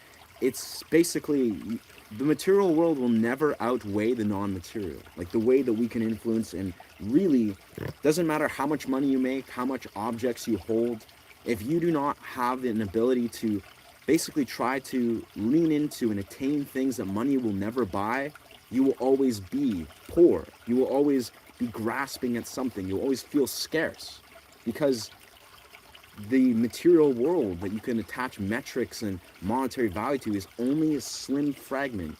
The 99.99% repeated, it's been proven, is outside the material world. It's unquantifiable. It's infinite. But I found someone thinking the same way. Income is not the answer. I mean, don't get me wrong. Yeah, absolutely, Danksy. I appreciate that, dog. It's fantastic you put yourself out there and find the first steps to allow people to find you. Yeah, this is definitely, we're in the first steps here.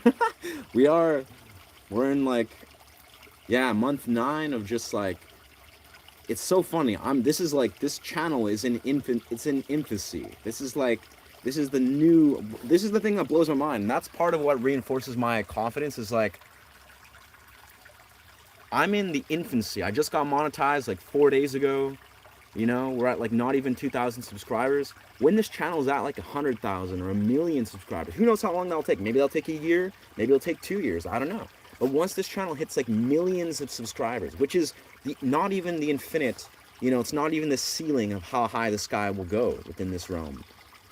That is where efforts can become translated on such a vast scale. It's like I don't have to, feel like I have to request or try to attach like some sort of almost association with money. It's almost like if you have a channel that has millions of subscribers, you could do the very minimum. You put out content that's doing it's high quality content, but it doesn't have to get millions of views. You don't have to have millions of people influencing your channel. All you need is a slim percentage of what you can quantify as success, and it can translate beautifully. And how beautiful is that? Yeah.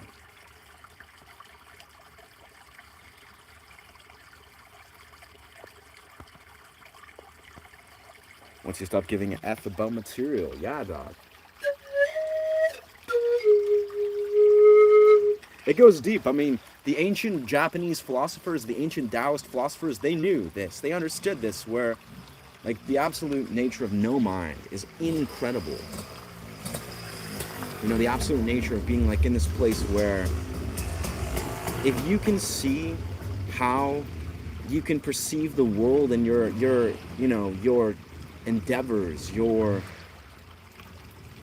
beliefs, that is beyond the world of trying to fix it in the material world, on making money, on basically honoring the no mind, seeing beyond the mind's construct to try to attach itself to the material world.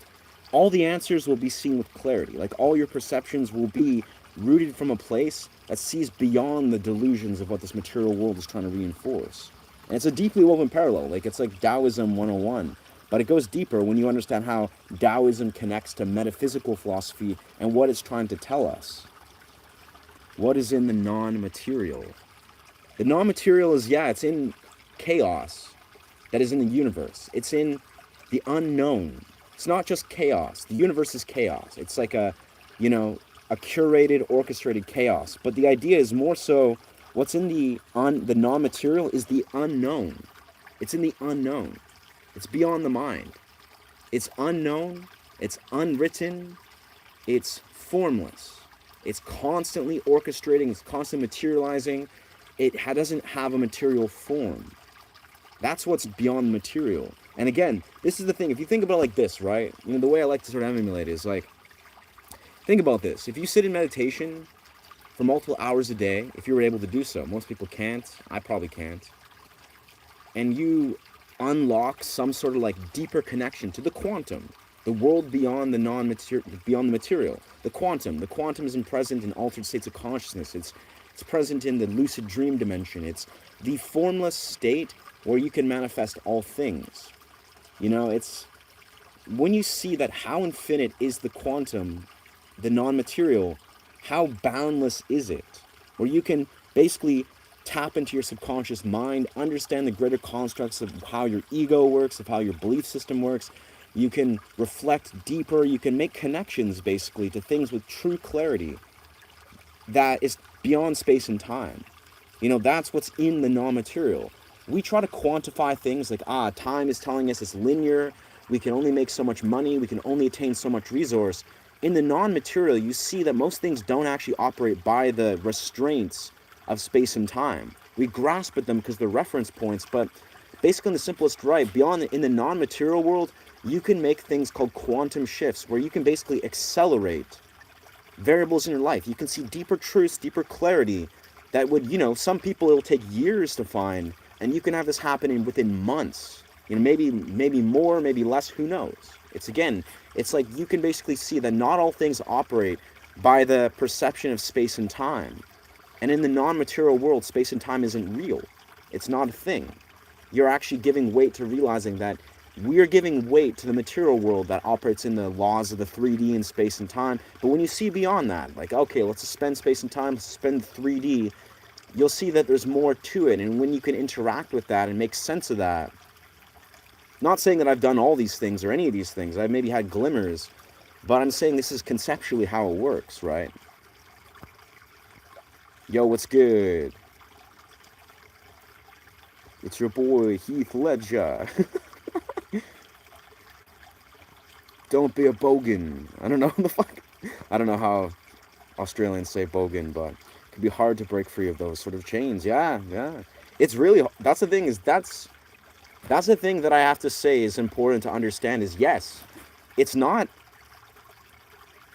organic, it's not easy in quotations to see through the illusions of the material world. Hell, in all honesty, the only way most people do this is through radical, penetrating action. Truthfully, it's like if everyone were to be able to see the truth of how the non-material works, they could penetrate the illusions and the delusions of the material world. We would.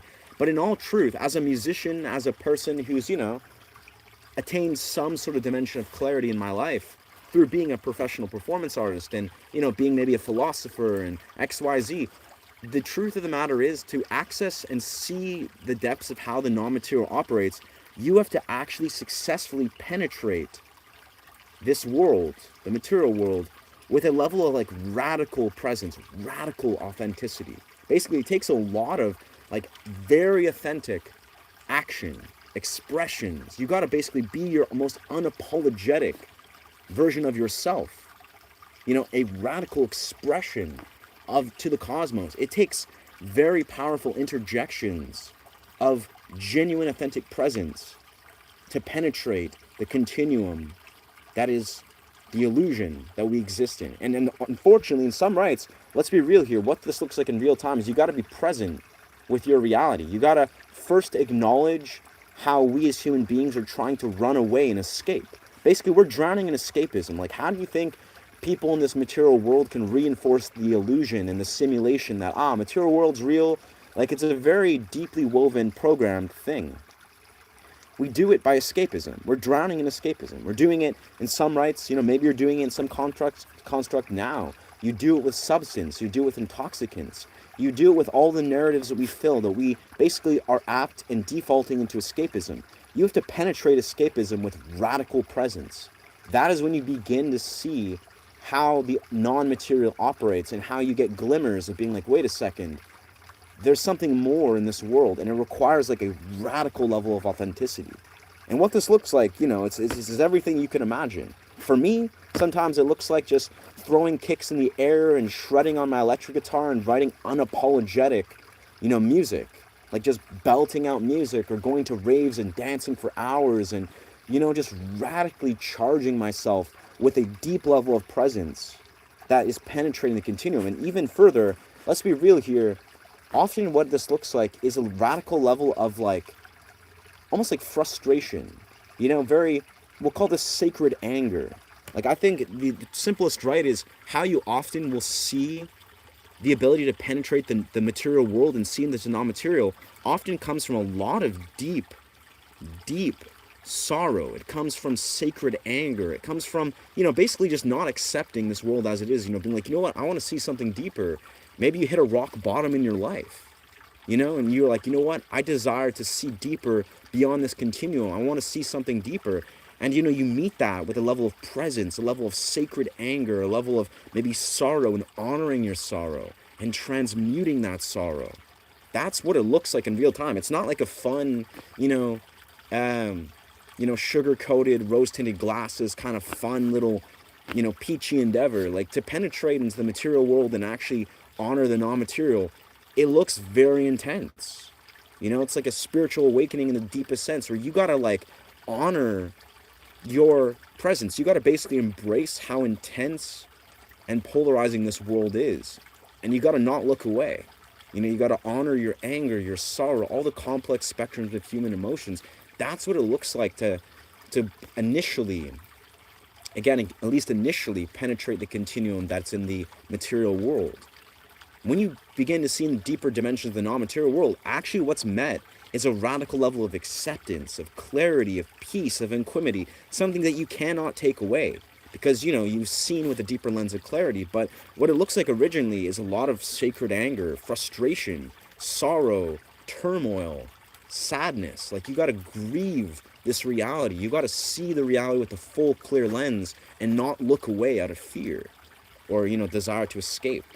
And that's a really important thing to acknowledge. It's like, it's not a fun, easy, it's an intense experience to enter, seeing beyond the material world.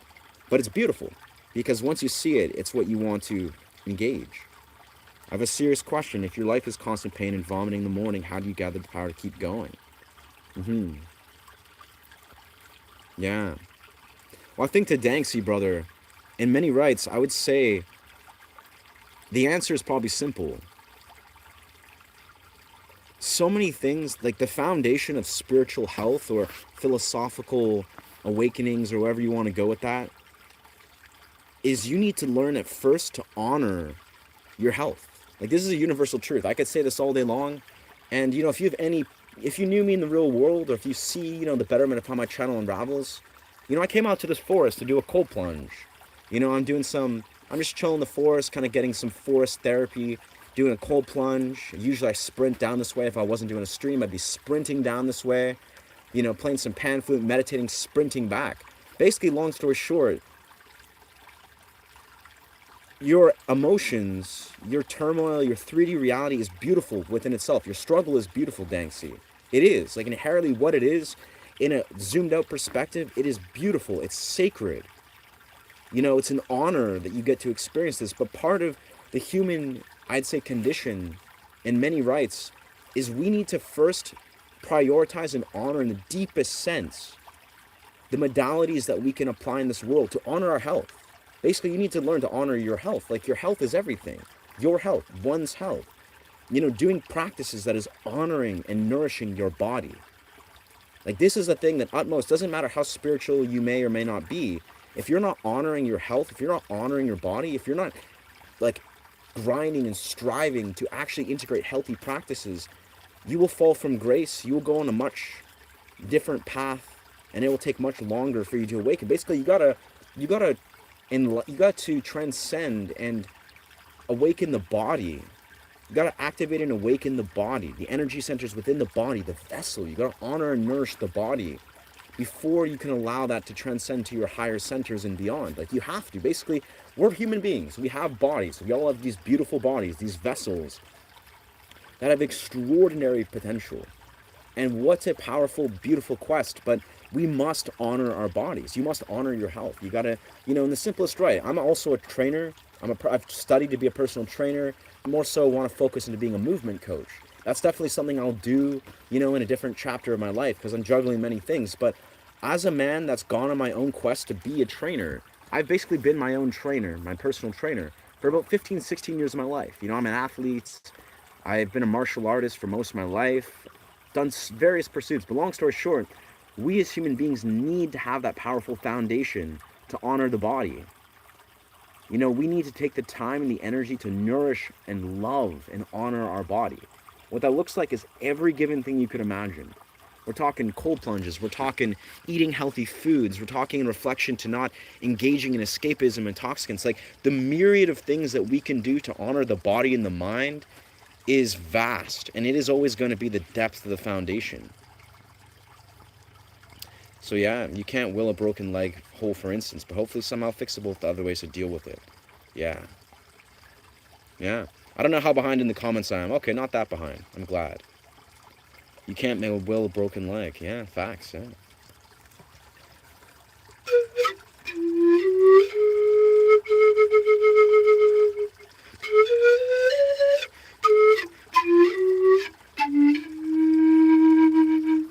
Playing your guitar today. Oh, very nice. We are in this forest to, yeah, do some improv. We're just waiting for the rain to fully stop. And I think it's about done. It's about done here. Been running on desperation for so long, I feel like. That may have been a factor to my breakdown. Yeah. I mean, yeah, bro. Breaking down, burning out, sadly, is a normal part of the human experience for a lot of us. And now, I think it's always going to be a part of the human experience to some degree. Now, I'm a firm believer, the more you integrate your nervous system, you integrate healthy practices, it's not normal as human beings to break down, to burn out, to experience like psychological breakdowns and burnouts. We as human beings were never really meant to operate the way we are in this modern society. Like, I really feel this. If you really observe this, and the simplest what I'm saying is we as human beings should and can allow ourselves to healthily, I would say, implement practices that can prevent. Basically, we can do preventative care, preventative practices that honor our nervous system and our psyche, that actually let ourselves slow down, let ourselves, honor our body and our nervous system and all the parts that expand off of that before we break down, before we burn out. This is a thing I was reflecting on a lot for the last year or two, was like, looking at my life and being like, what is a burnout telling me? What is a breakdown telling me? What is it teaching me? What's it trying to show me? What dimension of stillness or, nourishment am I neglecting? And how can I, as a human being, actually successfully prevent a psychological or nervous system breakdown or burnout? And you can, and you should. It's not normal for human beings to break down and burn out, like, to have a whole full psychological breakdown or a nervous system burnout. That's not normal. Human beings were not meant to operate that way. And that's a reflection of the way this modern society has sadly programmed us to operate. Even in the simplest way, if we're getting a very like trainer-esque, physiological based, human beings were not meant to absorb light the way we do. We were not meant to operate on the rhythms that we do.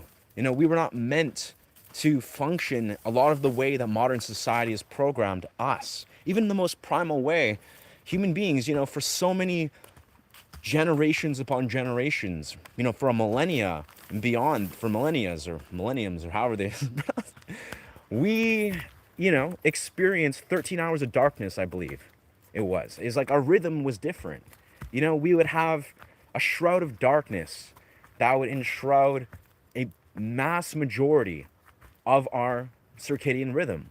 We're not meant to absorb light the way we absorb it. We're not meant to have these phones blasting blue light into our eyes, and have even just light bulbs and having light present, beyond the rhythms of nature. That's not normal for our circadian rhythm. And it's detrimental. I know this, you know this.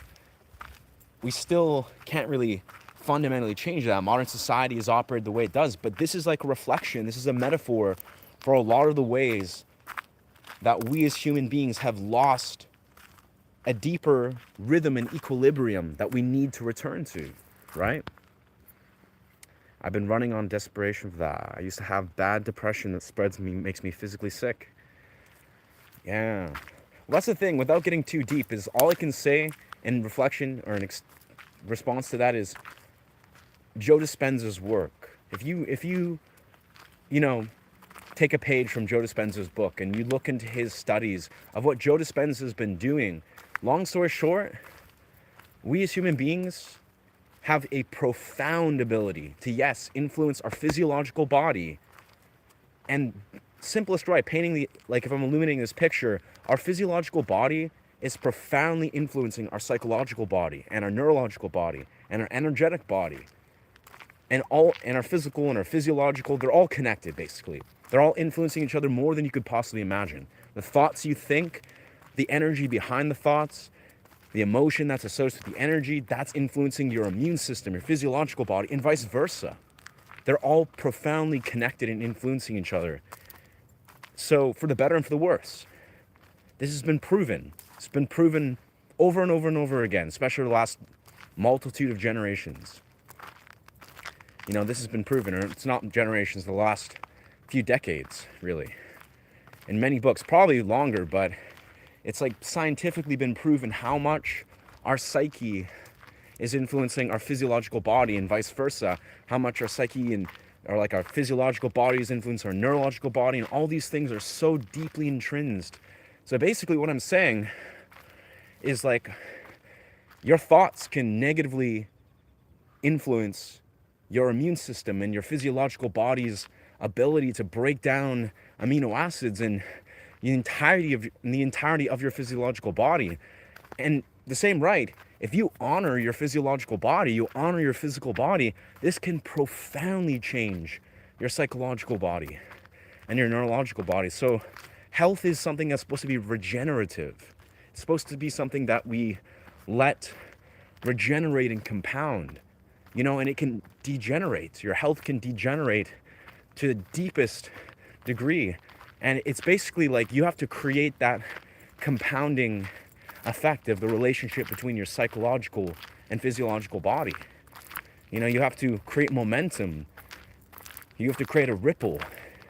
And the ripple can go backwards, right? You know, the ripple can go for the better or for the worse. You can literally have thoughts and beliefs that are degenerating your entire physiological body, or you could have physiological or physical practices that are completely deteriorating your psyche.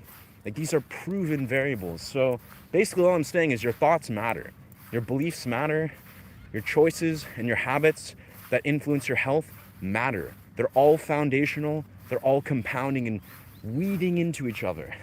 If you understood how much power you have within that, you would never make another bad choice. Like, it's like the same, you know, quotation of like, if you understood how much your thoughts influence your reality, you would never think another bad thought again. It's metaphysics.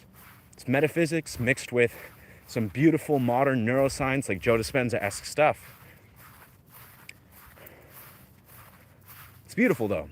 It's again, this almost weaves right into the concept of what the homie over way back was asking about hope. If you realize how much influence you have in your reality, you realize that there's always hope. There's always hope. You know, if you don't like the life you're living, you're like, man, I'm feeling poorly and degenerating, my health's degenerating, and I don't know, I don't like my relations, I don't like my career path. Well, you are an autonomous being. You can make better choices immediately. You can make better choices in a million different ways and change your life quite rapidly. It's all being influenced. Like, if you don't like the product of the decisions you're making or the choices that you're making, because you are a product of the decisions you're making, then make different choices. That's it. That's all it comes down to. Like, it's even, I talk about this a lot, you know, many months back when I was like kind of underlining what I think it means to develop a successful mindset, or even just like, you know, you want to succeed in something that seems seemingly impossible. You have to actually see, what does it look like in real time to succeed in something. Like, to ask yourself, what's the difference between someone who's making successful choices and decisions every single day versus someone that's maybe not? And it's really just like person A is choosing every single day to make healthy decisions, to make decisions that are conducive to a successful reality. That's it. Like, you know, person B is just not making good choices per se. And that's okay. Like, we all can just make more choices. Can someone tell me if there's a new thing, bring quantum physics into psychological discussions? I think it's always been normal, because we're talking about metaphysics, brother. And that's more related to, well, it's a philosophical domain. So philosophy it's the pioneer of modern psychology. Basically, philosophy is psychology. They're the same thing. Psychology is just a modern branch of ancient philosophy. So, philosophical study of the metaphysics, that's an ancient study, because philosophical study is the root of all. So basically they're the same thing. At least in this context.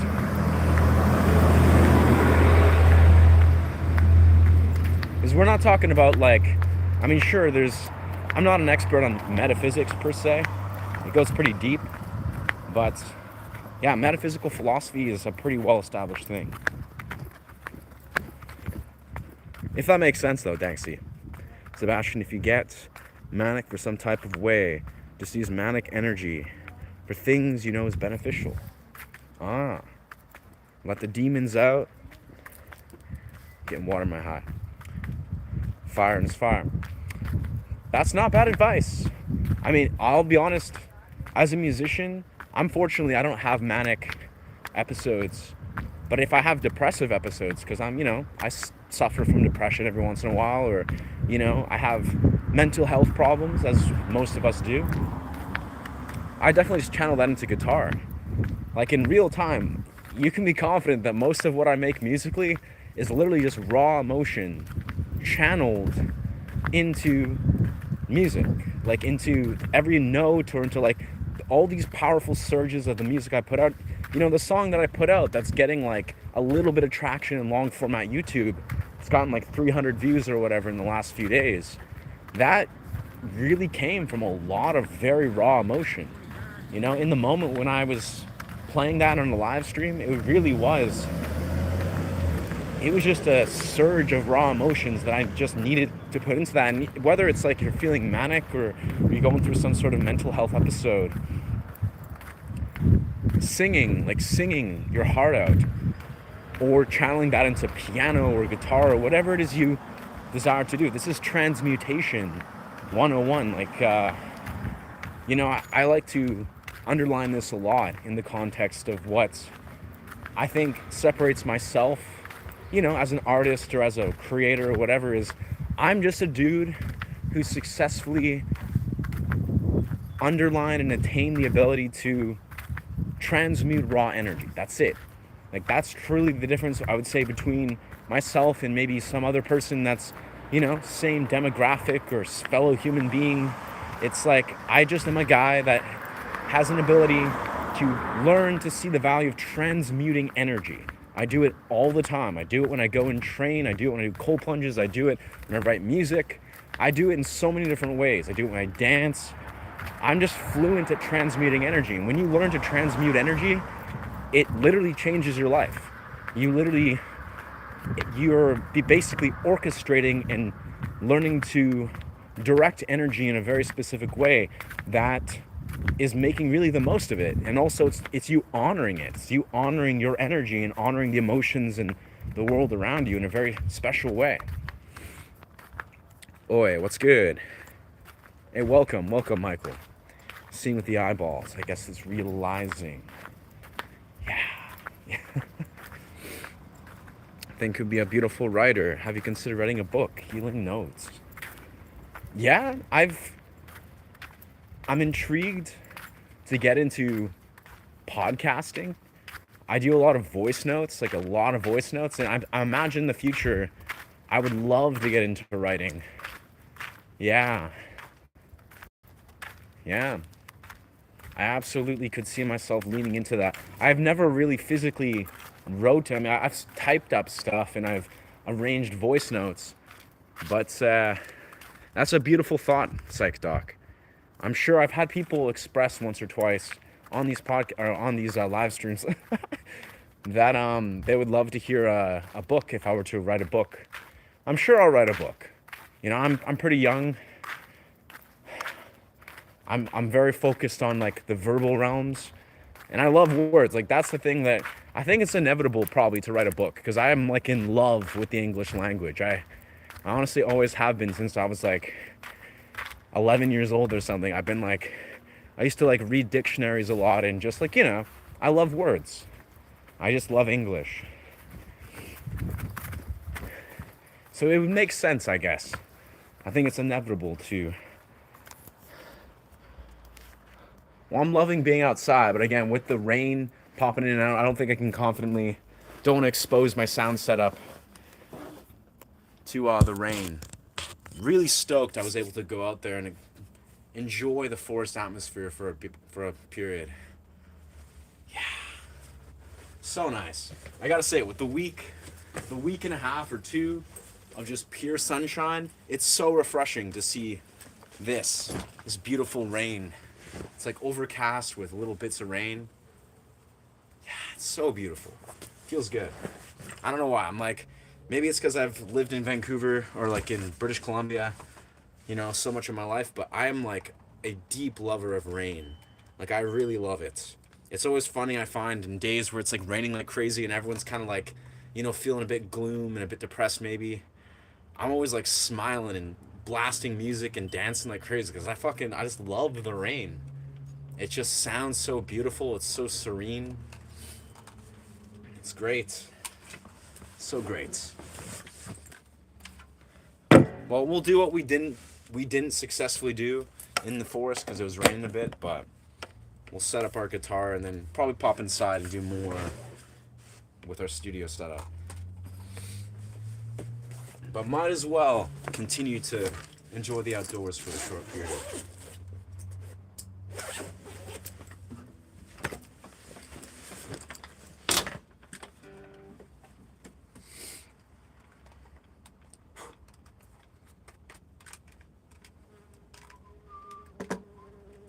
What? Gigantic bee just chilling. Yeah, let's see where. So, Sebastian, if you're chasing fulfillment, what are you seeking is bless your mind and begin writing down what you may fulfill. Yeah. Yeah, genius has got the right idea, I must say. I mean, he often does, I feel.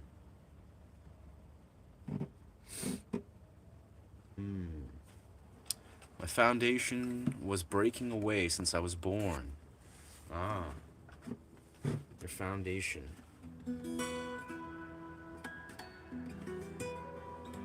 Maybe so, Enchanted. But I'll be honest here, a little bit of brutal honesty for you.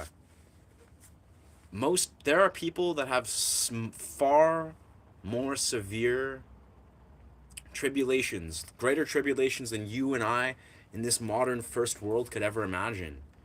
And yeah, it's almost be like, but our foundation is irreparable. Your foundation can be solidified. There are people that have come back from things you could never imagine, you know, psychologically, resource wise, physiological. It's like people are resilient beings. And I think it's important to keep perspective, chasing security and competency. But I feel the harder I push, the further it gets. Chasing security and competency. And that's valid. Yeah. Get your health right before trying anything else, because any of that will open you capable of the vessel first.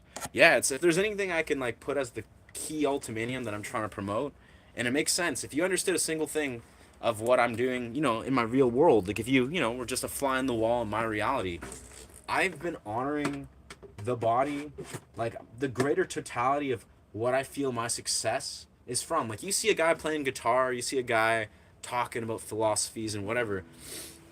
But what you don't see behind the scenes is a dude that has trained for 16 years, multiple different martial forms, disciplines, has been like crystallizing a healthy diet and eating habit, goes and dances for hours and hours and years. Like the way I operate basically is exactly as Genius kind of underlined, is the body is your vessel. The body deserves to be nourished and honored. It's almost like it is a tragedy. It's a travesty for us to not live in this world in the reality and not honor the body. We're not talking about just being like, okay, we'll eat maybe a little bit of good food, but then eat really bad and then train once a month or blah, blah, blah. It's like, nah, you gotta like, most people, without being like, almost like, what's the word? Without being too protrusive or protruding, they got to get their shit together. They got to honor their body. They got to like actually go out of their way and honor their health. Like, if you look at it and you're like, man, my life sucks. It's like, well, your habits suck. Your decisions, they suck. Like, you're a product of all these things. you gotta get up. You gotta almost, it's like, this is almost like a very masculine approach. But I'm assuming, most of these guys are here that are men, maybe young men, maybe a lot younger, maybe my age. But you gotta get up and you gotta, like, really apply yourself. You gotta take a masculine approach and be like, man, if I don't like the direction my life's going, well, you gotta get your shit together. You gotta actually, like, get in the gym. You gotta eat healthy. You gotta do all the necessary steps to develop healthy discipline and make and start to evolve and develop the life you want to live. I mean, I talk all these philosophies, I play beautiful music, but again, what you don't see behind the scenes is there's various other realms of how I show up in the world that has nothing to do with, music or philosophies. Like, I'm tirelessly grinding away to honor my health. I'm showing up at the gym, random times and nonstop for hours. Like, it's like these are ingrained parts of who I am. Me having some degree of success in whatever I do is not a coincidence. It's not like because I just grinded out music and grinded out that. Yeah, these are parts that are all reflections, but behind the scenes, what's really responsible is the relationship I've formed with my nervous system and my body. Like, it's just, these are not separate variables. Wow. The weather is going on a wild change. It's crazy. Anyways,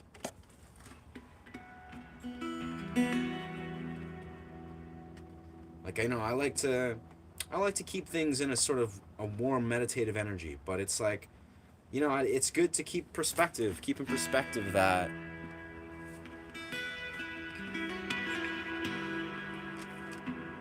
because, I don't want, it's like, I think it's important to shape a healthy, full perspective.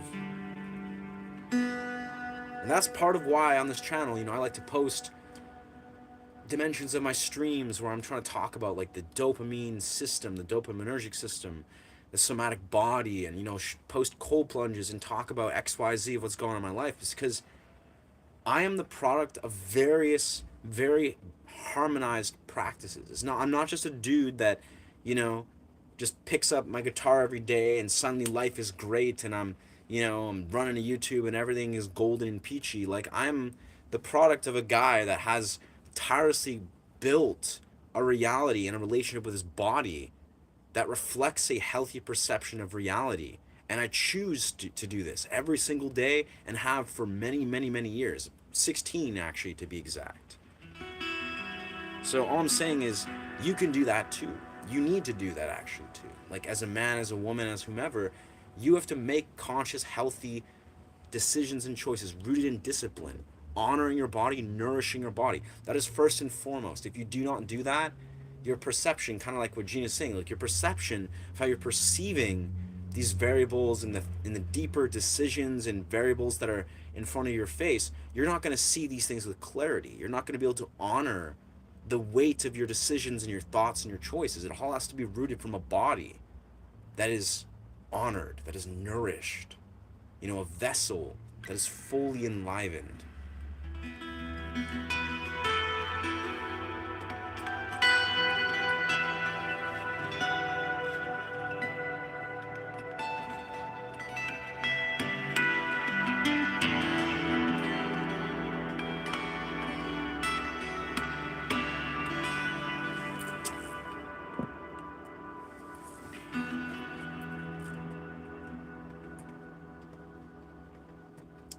It's a good remote setup. I think it leaves a little bit to be desired, in all truth, but it's got a beautiful sound. Very beautiful for just a little amplifier that's just chilling right here. It's only the stomach, the physic, and the head, the mental, meets and balance and emotion. Yeah. I gotta say, that could be, that's actually not bad advice, Enchant, is I drink cacao, theobromine. It's not caffeine, it's not coffee, it's not matcha. I used to drink tons of matcha, but that's a strange parallel. Like, that's actually that kind of brings me to a perspective that I would love to share. Is my life changed so dramatically for the better when I stopped drinking caffeine. And I still drink theobromine, which is a stimulant similar to caffeine. But man, for many very significant reasons, my sleep quality, my rhythm, my adrenals became so much better off when I stopped drinking matcha regularly and instead drank cacao. You know, I drink lots of cacao. Maybe I'll drink like 2 cups, 3 cups, which is very small in the larger concept of how it operates as a stimulant. But theobromine is so much more comprehensive to the adrenals, to your rhythms, at least in my experience, than something like matcha, which is caffeine, or coffee.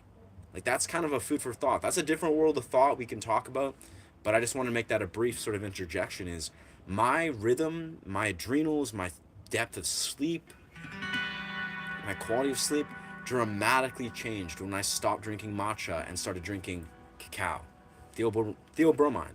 I can drink, 2, 3 cups of theobromine if I want, or cacao.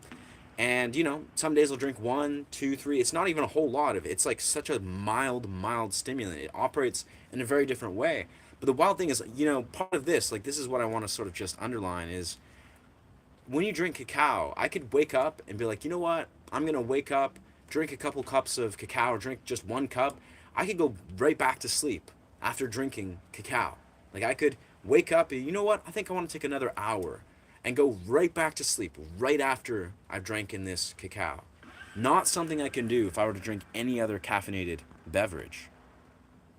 Yeah. Yeah, that's right, Danksy. That's right, dog. That's something I came across recently. I've been raving about is our original circadian rhythm. The ancient circadian rhythm for humans was we would have 13 hours of darkness, and we would go to sleep at something like 8 o'clock and wake up at 1 o'clock, roughly like 8 o'clock to 1 or 8 to 12. We'd wake up for about an hour or two, from hours like 1 to 3 or whatever it would be. We'd wake up and would just do nocturnal things. This was normal for the human rhythm.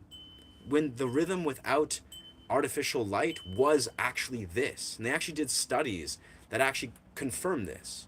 They basically did studies where they exposed people to 13 hours of darkness and, eliminated all artificial light for an extended period of time.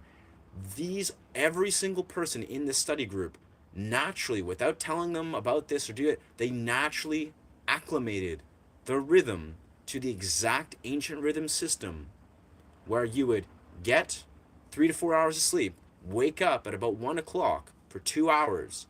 You would spend these 2 hours, doing creative things, thinking, reflecting, just sitting and doing nothing. Then go back to sleep for a second period of 4 hours. This was apparently the natural, more aligned rhythm without, artificial light that ancient humans experienced.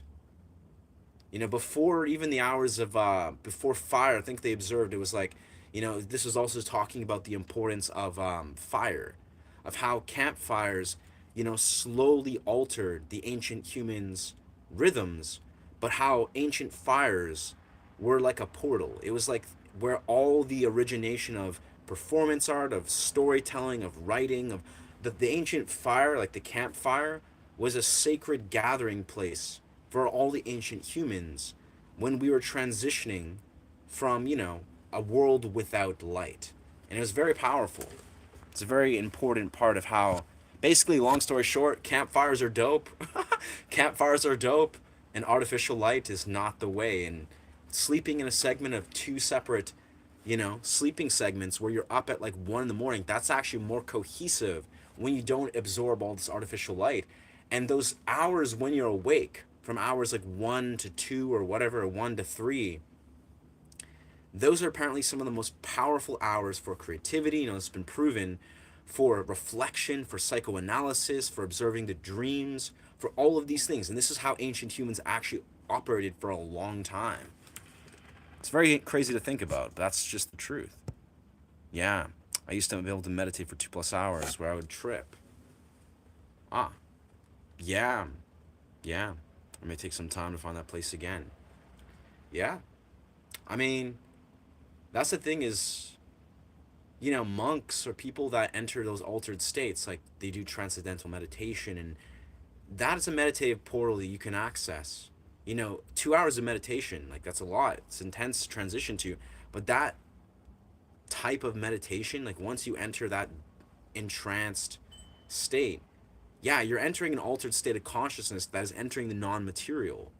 You don't need a psychedelic to benefit profoundly from basically like a state of, altered state, an altered state that is in a deep meditative state. But it's synonymous. It's very similar to an altered state like psychedelic. It makes sense why I would enhance that. Psychedelics are the downside of transfer of vitality into the experience of the mind.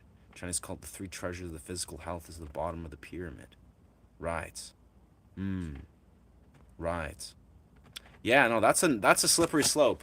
I would say, Sebastian. I mean, caveat is because we're a monetized stream. I have to say, please do not use specific terminology about scheduled substances. Like, if you're gonna talk about tryptamines, DMT, just talk about tryptamines, or use ambiguous keywords. Do not say specifics. I would hate for that to get triggered and me to get demonetized. So yeah, just no specifics. If you're gonna talk about psychedelia, which again I often advocate fully, but as this is a monetized stream, please do not talk about specifics about compounds. Yeah, it's not magic. The brain follows the same rules. Yeah. Forgot the explanation, the thing itself. It's just one explanation. It's kind of surprising how connected to philosophy, neuroscience, psychology, religion, spiritual actually are. Yeah. Yeah, well that's exactly right, Sebastian. Is like it's just, that's the simplest thing that's beautiful that I was kind of underlining earlier is yeah, all in the ancient times, like Aristotle's Academy.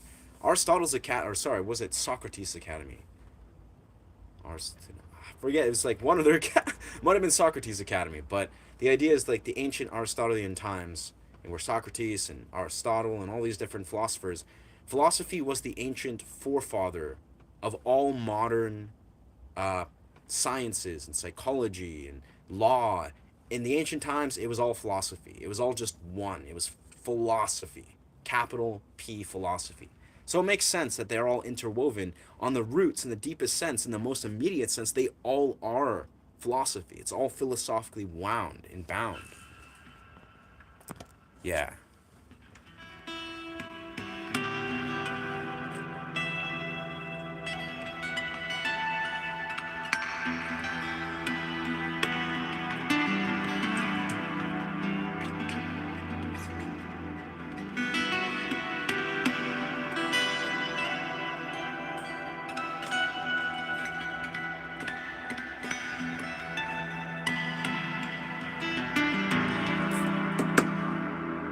I like it. I like it.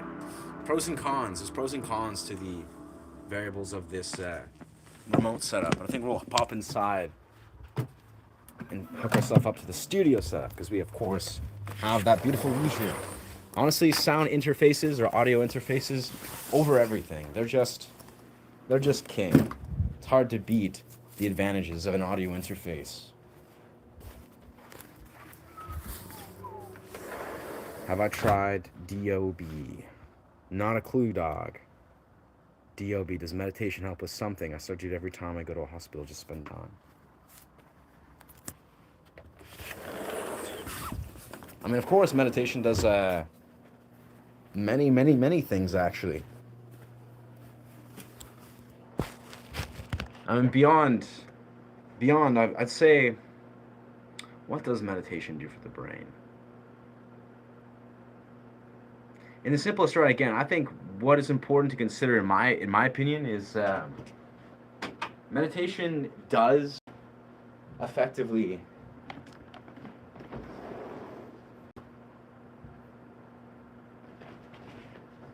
give you the ability to basically tap in, well, to the no mind, which then in some sense gives you the ability to put in perspective the non-material.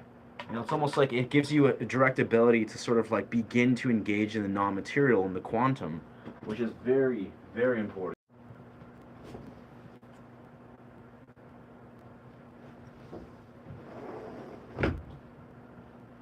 And the simplest route, without going too deep down the rabbit hole, I just think, in my experience, connecting to the no mind, like ancient Taoist kind of philosophies and Buddhist kind of philosophies, that is significant and plays a powerful role in how modern metaphysical philosophy explains why seeing beyond the mind, that is engaging in the no mind, And why honoring stillness and nothingness and non-action? There's very concrete reasons why these are important things to think, and I think meditation shows us and lets us feel and experience that in a very immediate sense. But yeah, food for thought. I never understood meditation myself. I don't know. It's a. Let's be real here. Meditation is a very challenging thing to integrate. I've had progress. I actually had strides. But a couple weeks back, I was talking about how I made a breakthrough with integrating my own meditation practice.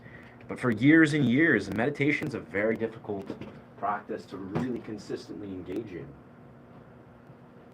For good reason. For good reason, truthfully.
It's Plato. Nice.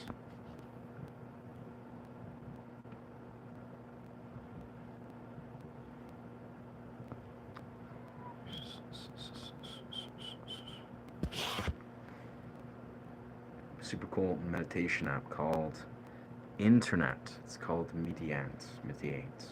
In old times in China and partly Asia as well. Scholars are people who knew science and religion.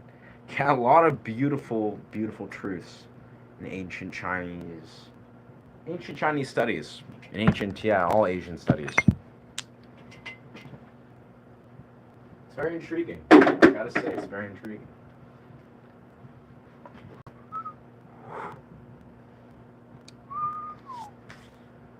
All right, where are we at? About 2 hours and a half. 2.5 hours. All right, well, I think probably the next 5-10 minutes. Actually, we just hit 2:30. Actually, yeah. Probably the next 5 minutes. I think we'll put a close to the stream, as we are. Gonna make some food. Probably orient my day. Allow myself to maybe go to the gym. Do some. Today's technically my rest day, but we'll see into that. Yeah. The Middle Earth and a man of wisdom is literally the scholars, and they call them wanderers or warriors, magicians, and mans of wisdom. Yeah. Beautiful. Interesting. Mm-hmm. Yeah, I don't know what to tell you, Danksy. I'd say check out the last multitude of original content that I have on YouTube, brother. Yeah. I was playing for about an hour earlier here today, but the last 2 days, yeah, I've been releasing a bunch of different stuff. I have a couple original songs that I just posted, and yeah, the last 2 days of live streams, there's just literally hours and hours of live performance.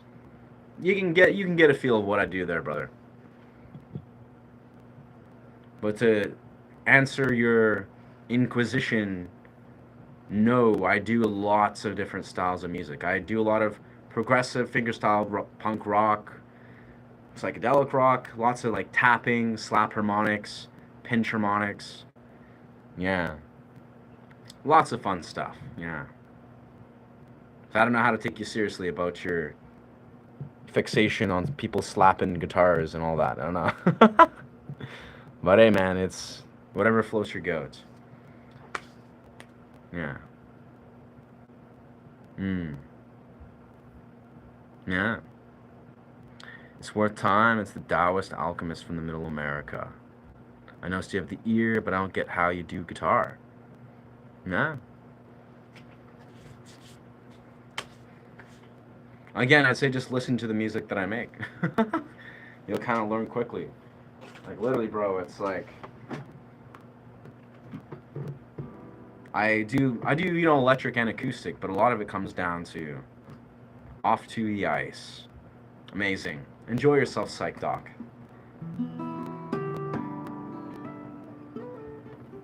Yeah, I basically just do tons of different hybrids of styles. Yeah, yeah. Anyways, with that, we've just officially hit the 2 hours and 35 minutes. I think what we're gonna do here now is we're probably gonna go, make some food, probably go for a run, cold plunge, kind of dive into that. Yeah. Yeah, it's funny. For the longest time, I actually was not that drawn to tapping and like variations of tapping. I was really just attracted to pinch harmonics. Like that's kind of like my core point of attraction for acoustic guitar. And I kind of just got to that place where I was like, man, like I really want to find the way to effectively transition between like, arpeggios and pinch harmonics. And then I just discovered tapping. I was like, like tapping is a perfect way to just connect and bridge those worlds. But yeah, so much beauty to explore in guitar. But yeah, yeah. Admittedly, I'm a little bit sleep deprived today, as per usual. But today I've been kind of recalibrating my sleep cycle, getting lots of natural deep sleep. So I found, yeah. I've also been just doing a lot of steady streams the last couple of days. I feel like part of me felt the desire to kind of mix it up and kind of just lean into whatever's feeling organic. But yeah, deeply appreciate you guys chiming in. Appreciate the support very much. Honestly, feel blessed and very close. It excites me so much, to be at this benchmark where, part of my goal, as I've expressed, is in the next few days, I'd really love to get to the $100 payout because I just got monetized a few days ago. It'd be brilliant to make my first YouTube payout.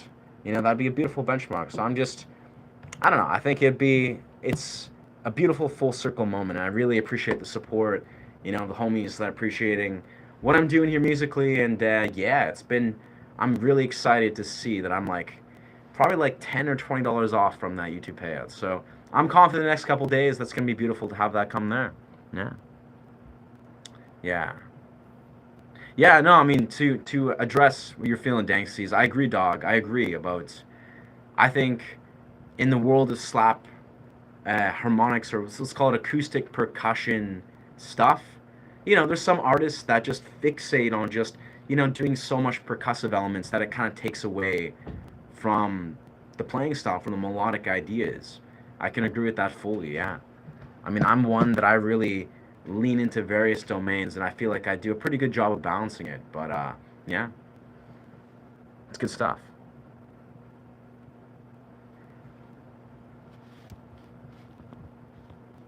Oh God.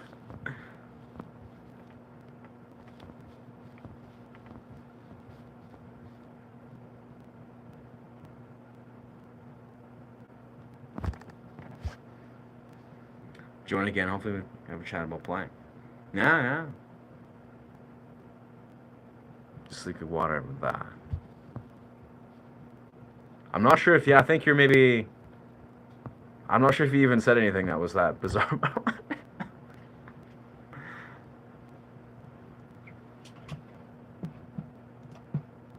And it was with that, I officially.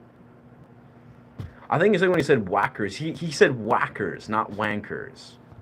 I don't know if for some reason, the buddy misread that and thought he said wanker, but he said whackers. And he's just talking about whacking a guitar. Yeah, I don't know. I think that's kind of the clarification.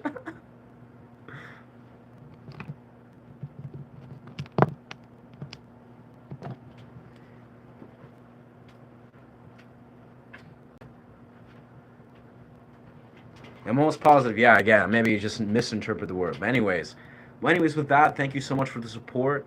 Deeply appreciate it. And if you're new to this channel, welcome. Feel free to subscribe if this content resonates with you. Basically, I teach guitar and I do meditative sound journeys among various types of YouTuber stuff.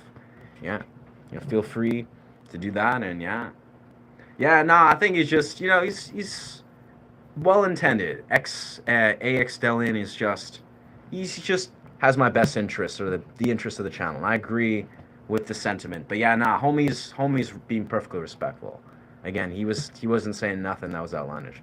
Anyways, thank you so much for being here. Remember to honor yourself. I don't know if the Google is the contextualization that we need here. But yes. Thank you so much for being here. Deeply appreciate you guys, and remember to honor yourself and honor each other. Much love. Bless. Ashe. No, I think again there's just a miscommunication with that. That's all good.